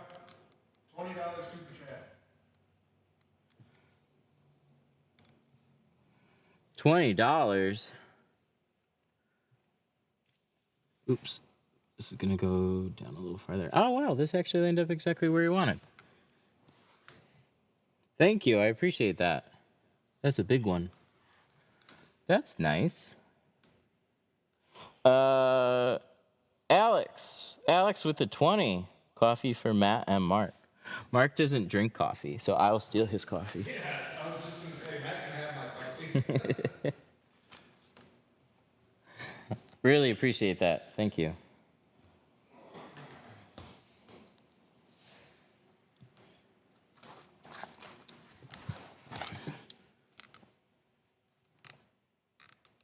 I like that. That's nice. So, plotter strip contours with the window. This is something we talked about when we were checking the car in.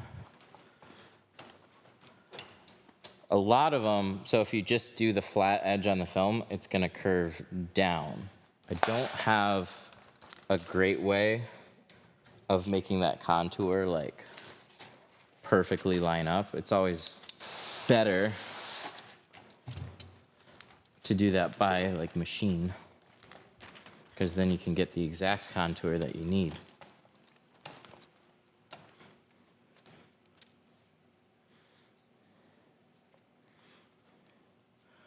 I would have killed for this content 15 years ago. I know. When I started, I was the content. After like 3 years or so, I was the one that started doing videos.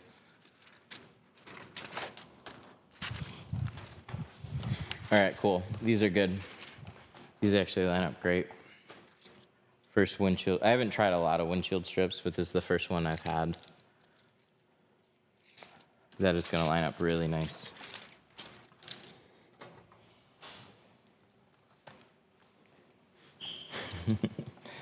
Be a man, stop using a plotter, but send me your plotter, though.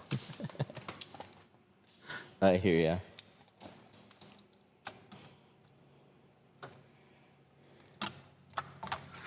Seeing stuff that made my life 1,000% easier. Appreciate the content. Thanks, man.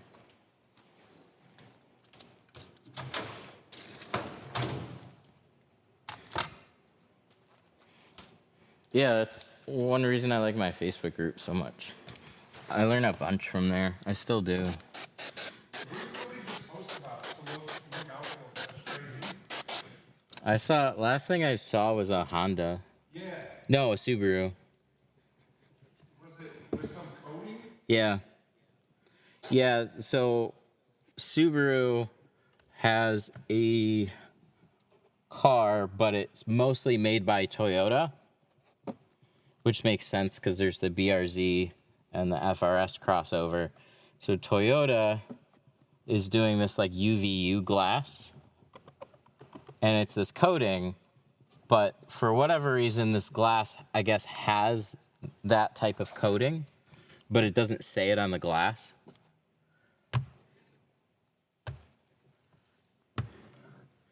But you basically can't use even scrub pads on it. And I wouldn't have known that had I not had my Facebook group. I don't know if I'll run into that car because I don't get many of those, but now I know. What's the Facebook group? Window tint -313tint.com. It's hard to miss. It's the window tint group with like 100,000 people in it. It's annoying. It's always been annoying that it's on Facebook, but Facebook genuinely has the best communities and the best ways of growing communities. They just do a lot of it organically. I had a Reddit for a while. Reddit's fucking toxic.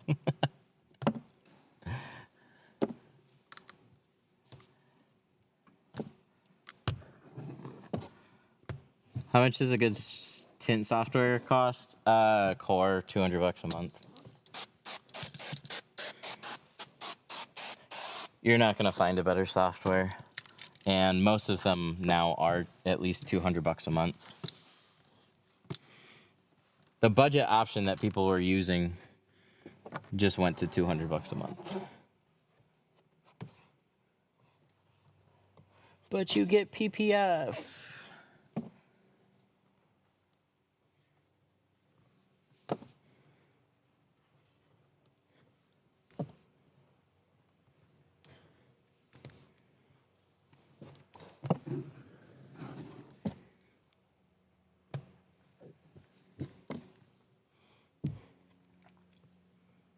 Okay. We grab a towel, wipe off the edges, and then we'll get this sucker installed.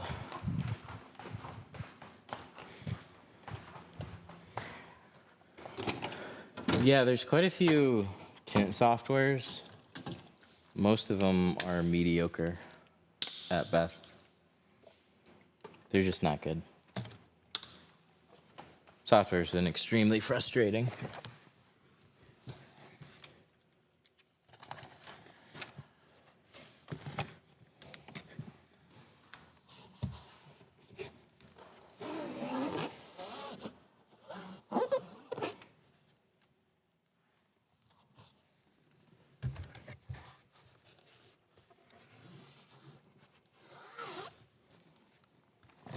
Is it your shop? Yes. Yes, it is.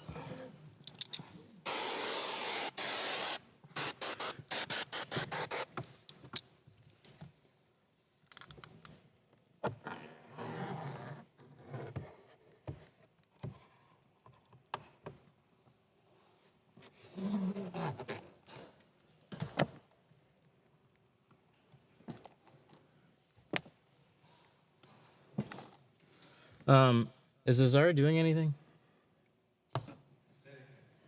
Can you ever do towels? We need to stay on top of that because we got other shit coming in.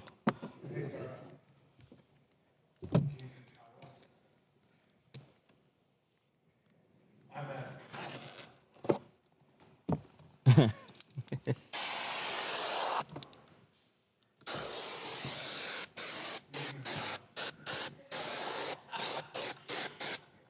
All right, this is ready to install.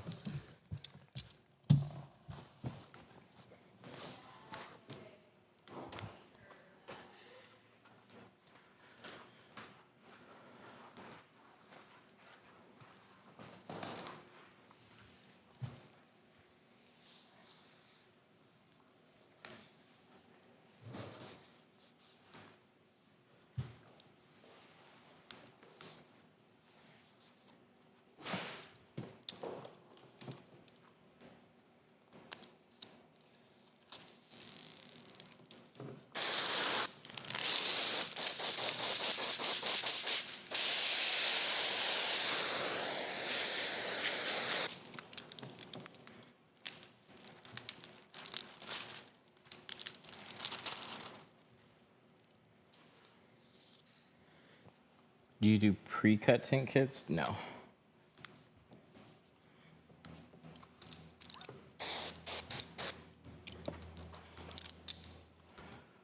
Oh yeah, let's bring this over to the other side.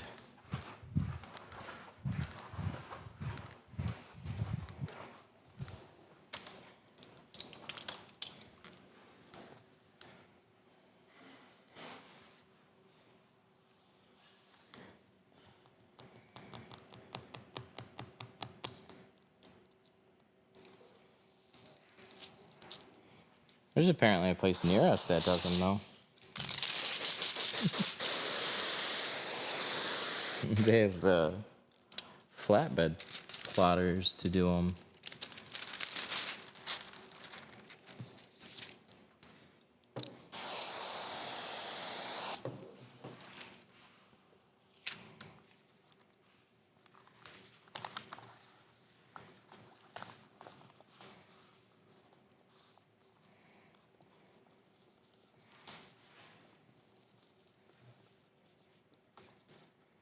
I have 20% on the sides. I want to do 35 on the windshield. Will it be dark? Yeah, it'll definitely look dark. 35 is as dark as I'd go on a shield. It looks really nice. Good amount of privacy on that.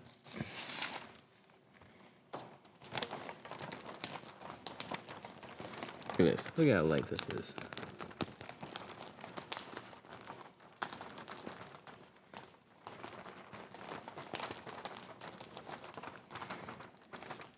All right, rolling it up. We're going to peel this.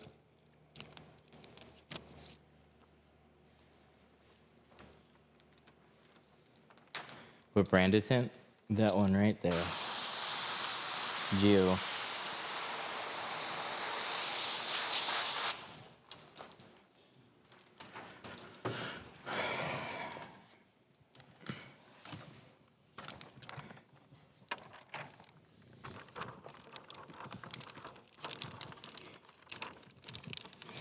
Easiest way to remove tint? Steamer. Doesn't make it easy, but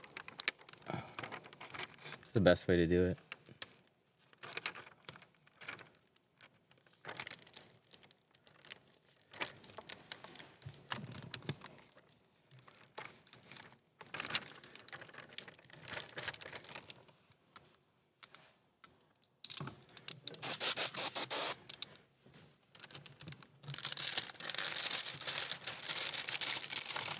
What's your recording setup? I have an iPhone on a neck mount.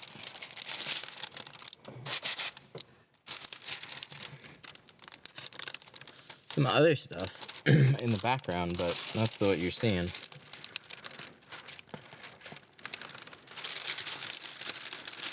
Nothing that changes the look.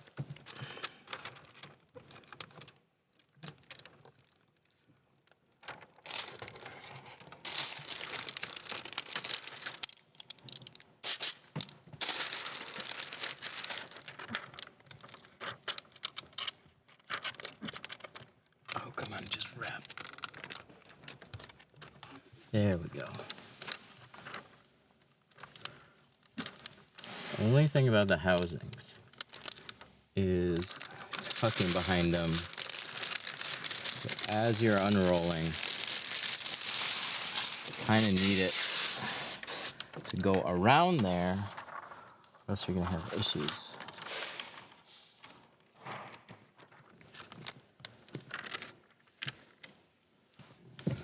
Okay, now we gotta center this.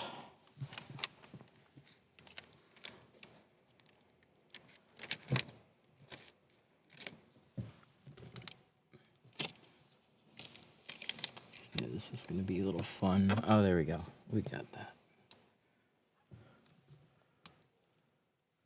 We have like almost no clearance on the sides, and then on the bottom, looks like we're good. You're doing it wrong. That's okay. You can watch me continue to do it wrong.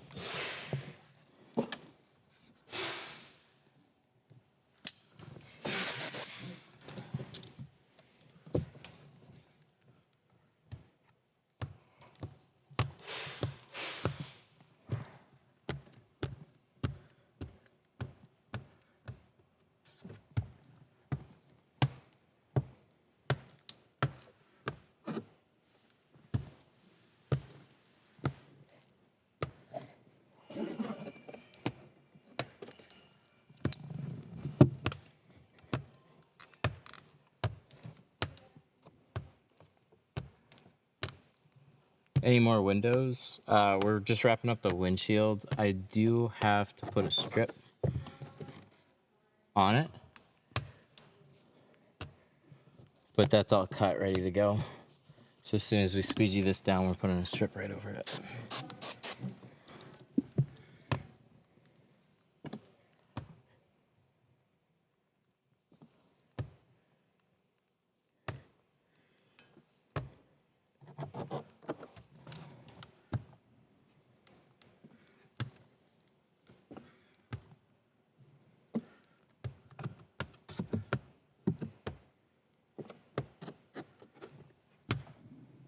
Started tinting windows yesterday after watching many videos. Nice. How's it going?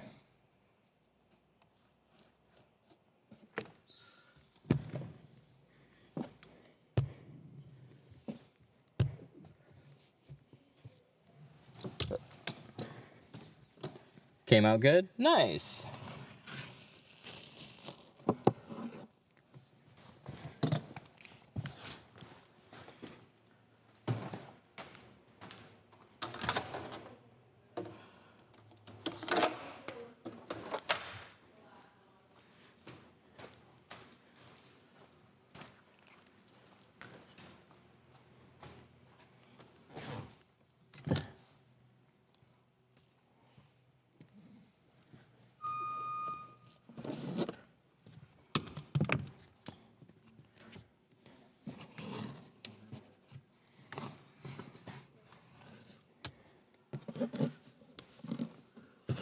All right, let's squeegee it off, check it out. And then if it looks good, we'll throw the strip on it.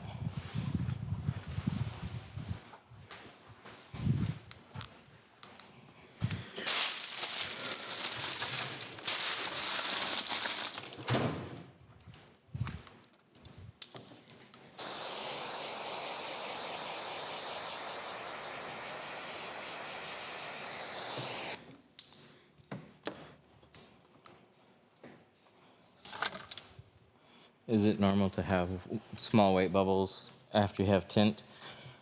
It's pretty normal. It's not a good thing though. It's dirt. Dirt is in your film. The only way to fix it is to redo the window.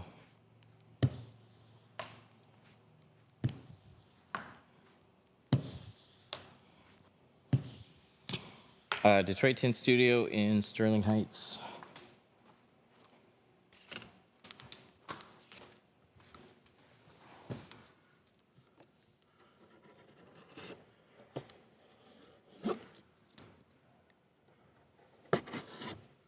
Looking good. Very, very nice. Let's clean the other side.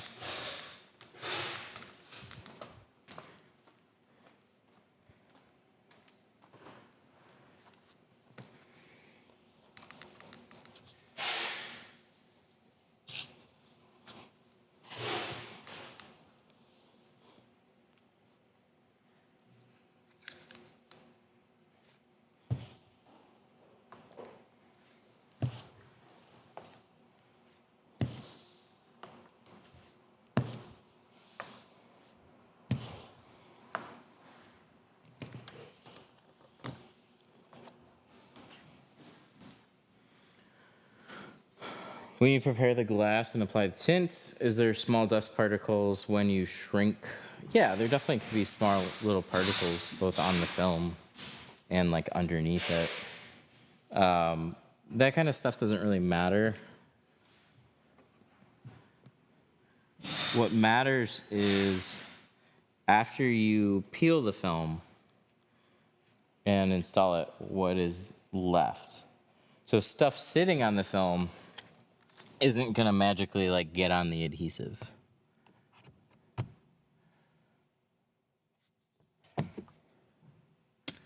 Could I use a dish scrub pad as a window scrub pad?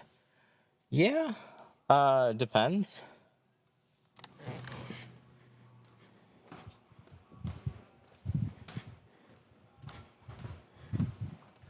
Didn't realize you were in Detroit this whole time. Somehow, like down the road from my dad's shop, also Detroit's in the name. Nice.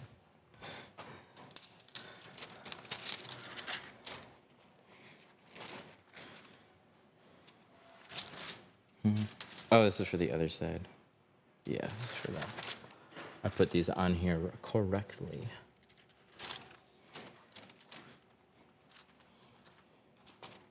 Can you use regular hand soap or dish soap? If you use something just from a store, baby shampoo is okay. Just depends on the film.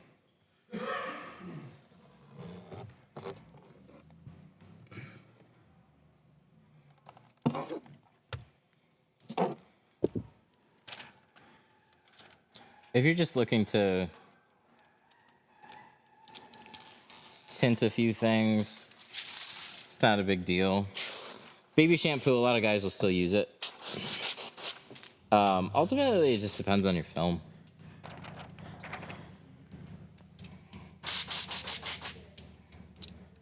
I used dish soap one time and it took days to bake away. There's a lot of different ones out there. And that's why I say, like, it depends on your film, too. Some soaps will leave streaks in the film for a few days, like you said. Detergents aren't recommended. So there's just a few variables there.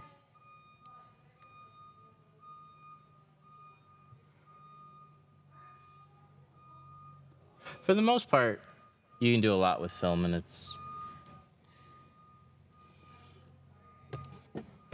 like, is this product okay versus that product? In a lot of cases, they can be. Some of it just depends on your skill level.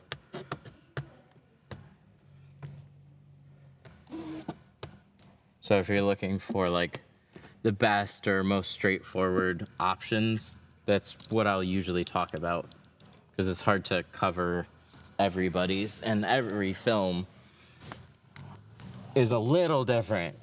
So there's certain off-the-shelf products that can be better for certain films or don't quite matter as much. Like Lumar film, for example, it's got a lighter adhesive, so you don't need much baby shampoo and you'd be fine with it. Lumar doesn't have like their own install stuff that they sell, so they'll let people use pretty much whatever, I think. Yeah, that's nice. That turned out good. Let's go match up the other side.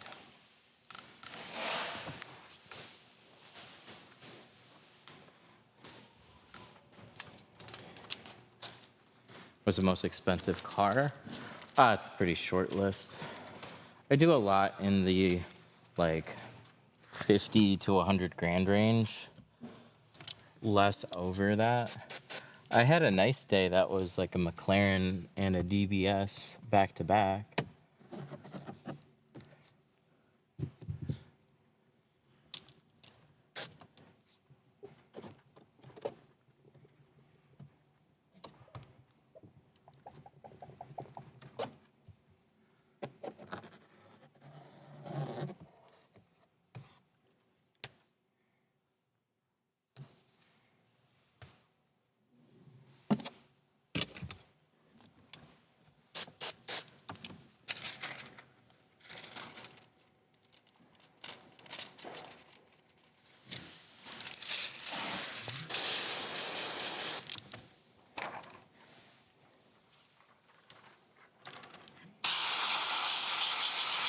Why the extra strip when they're using ceramic? Two completely different things. So a strip is to block out glare. That's why it's so dark. So we're doing this to block out like afternoon sun.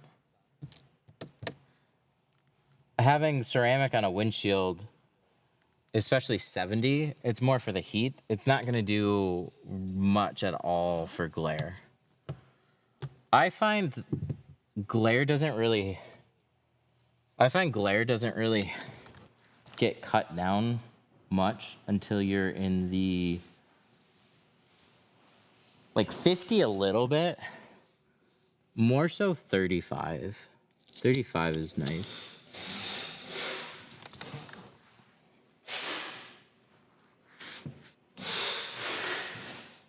I find my strips come out uneven. You can measure them. That's one way to make sure that they don't come out uneven.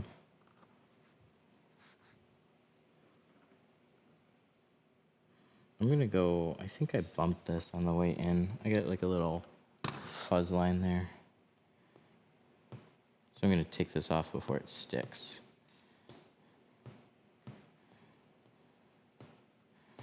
Oh my God, come on. Just give me that little, there we go. I'm gonna recut this one.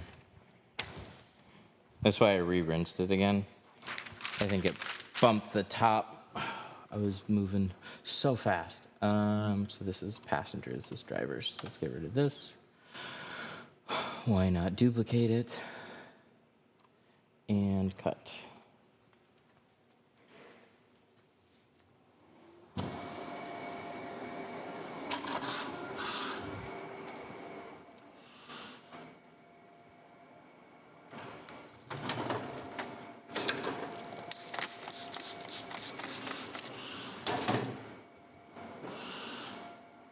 I need a knife.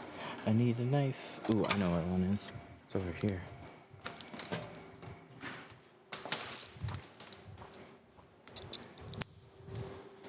Core. Core is what we use for the plotter.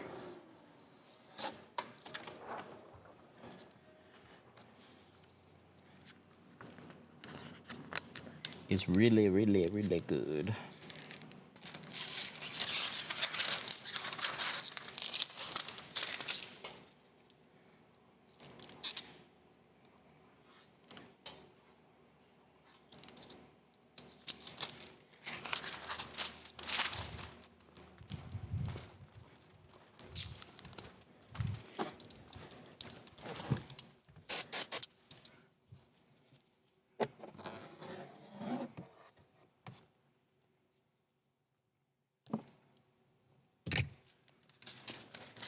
Is there a recommended brand of plotter? Really just depends on your budget. For like 2,500, the Workhorse 3. For like $4,000, these are new by the way. $4,000 Jag. 6 to 8 Graphtec.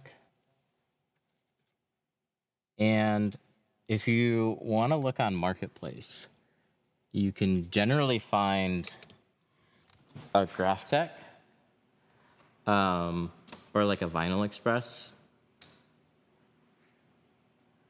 You can find some really good machines because they use them for graphic businesses, and not all of those survive, or people don't necessarily use them like they think they're going to use them.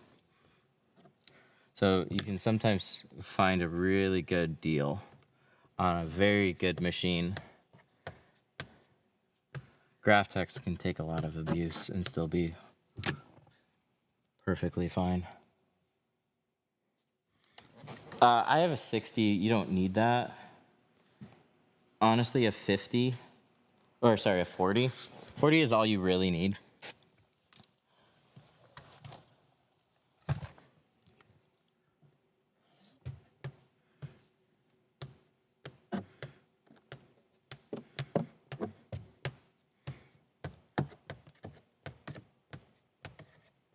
I think the benefit of having it for the back class makes it worth getting a bigger machine versus just getting a little machine.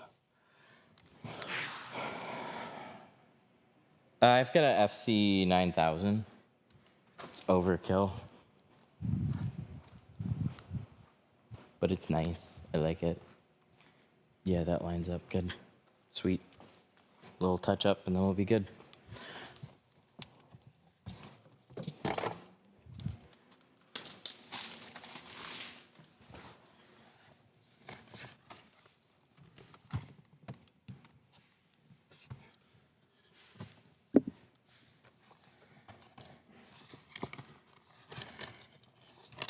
This is what I need.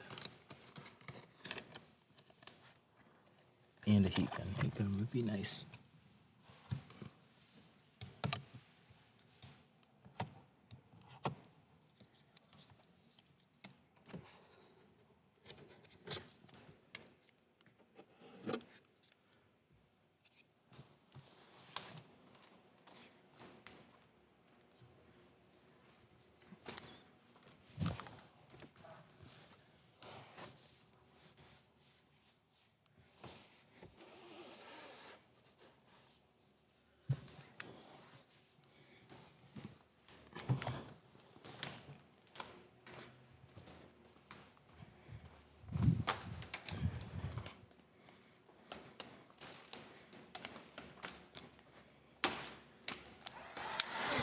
Any type of car you hate working on? German?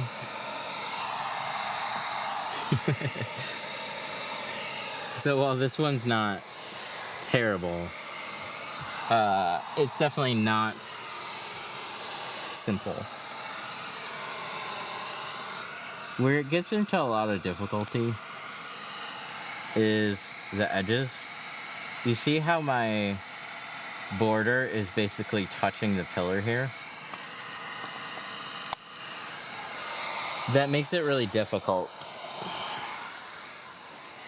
The less space that you have on the inside of the window to tuck your film,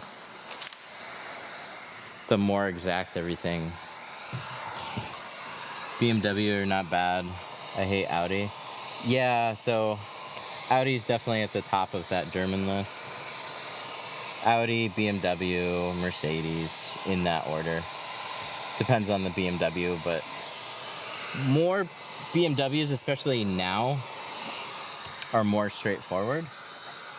So they've gotten easier, but you still have your difficult ones. Audi and VW together. Those are grouped together.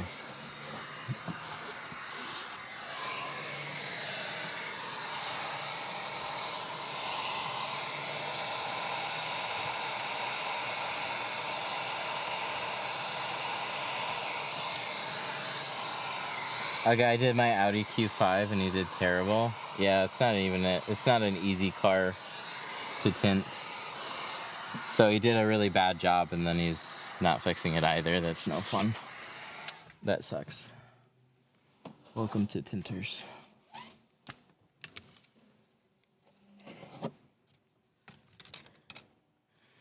Nice. That looks good. Windshield turned out great.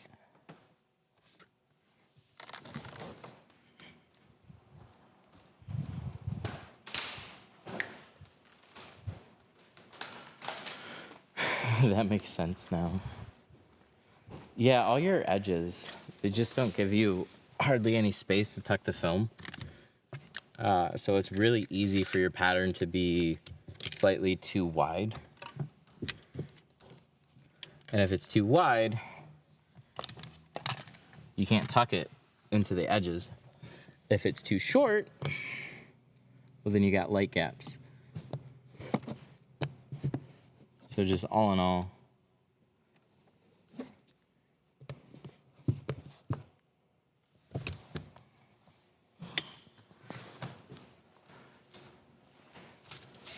but it also sucks for like somebody with a car like that. I mean, I'm not saying all the customers are like this, but just like your average customer,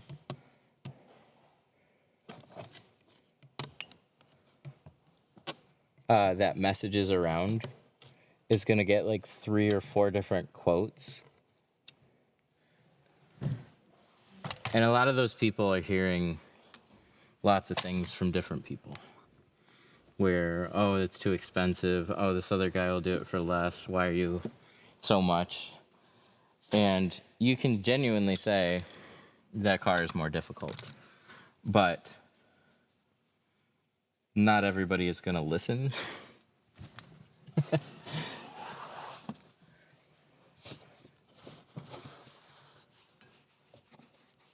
So in some cases, installers would like to charge more, and especially for the added time that it's going to cost.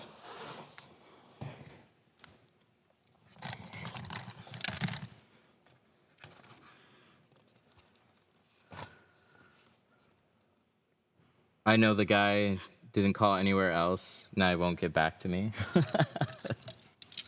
What a guy.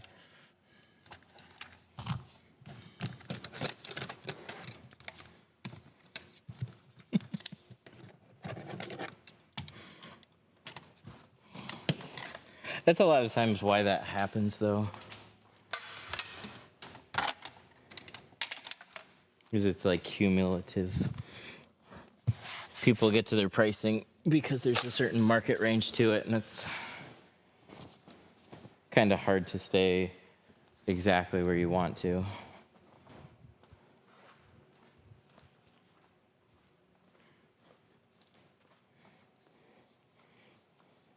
But yeah, unfortunately, that does happen.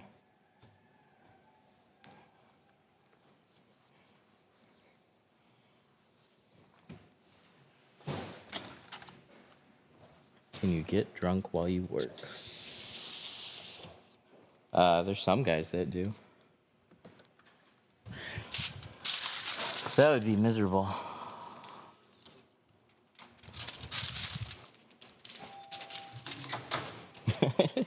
Can you get drunk while you work? Can I apply? No.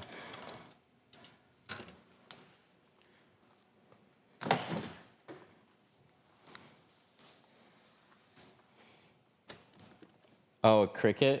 Can you use it for tint? If it was big enough. I saw somebody do a design. You can do that. And plotters are just big Cricut machines, is all they are. Cricut took that whole world and brought it into crafting. So these machines are just giant Cricut machines.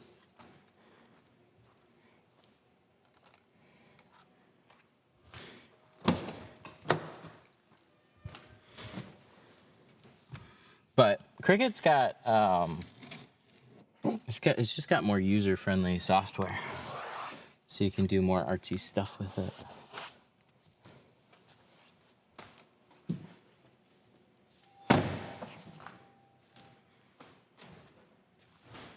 Is it bad to use dish soap? Yeah, it's not recommended. You might be fine with it. It's just degreasers aren't recommended. That's all. Something about breaking down adhesive over time.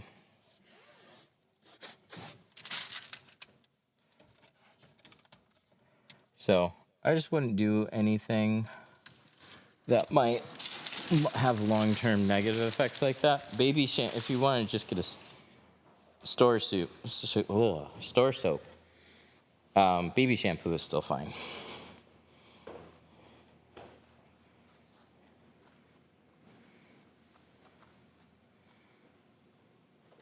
Oh yeah, I gotta trim off the inside. Are you using the Ray-Bans? Man, their marketing team is like top notch.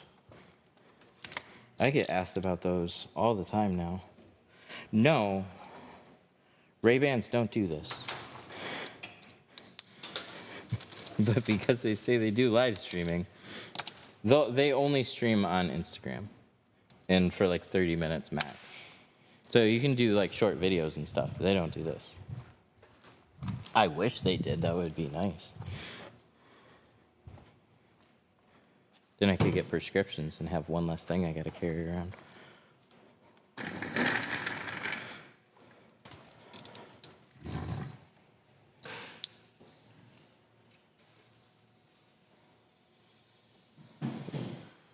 What are you using? You're gonna be really disappointed when I tell you.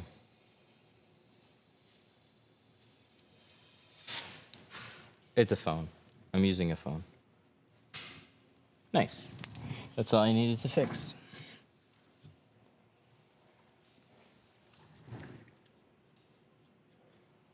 That's all good.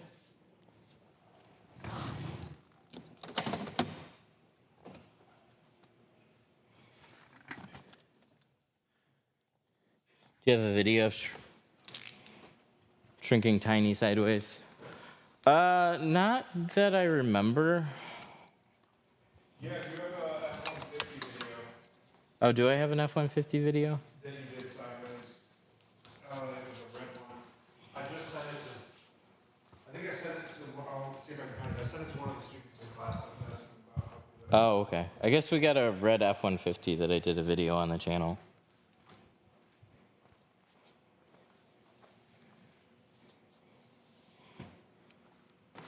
Yeah, but see, look. Here, I'll show you guys in the... Look, it's an iPhone. That's it. And then I got a neck mount right here. I just put you guys there.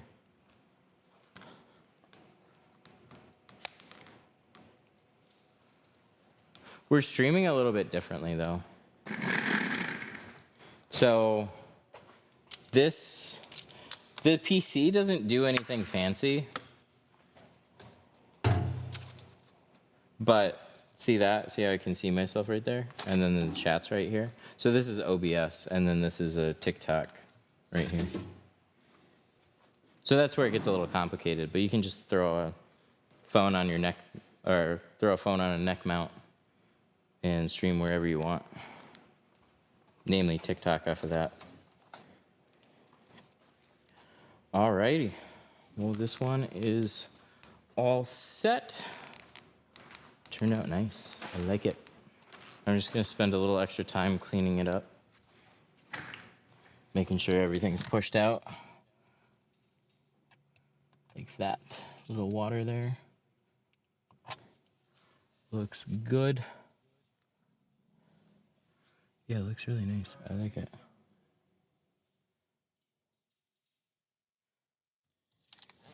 I charged $60 for 2 Jeep windows. That's really cheap.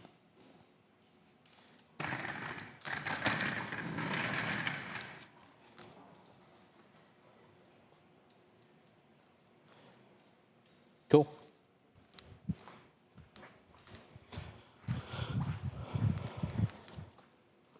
Alrighty, guys. I'm gonna take off later.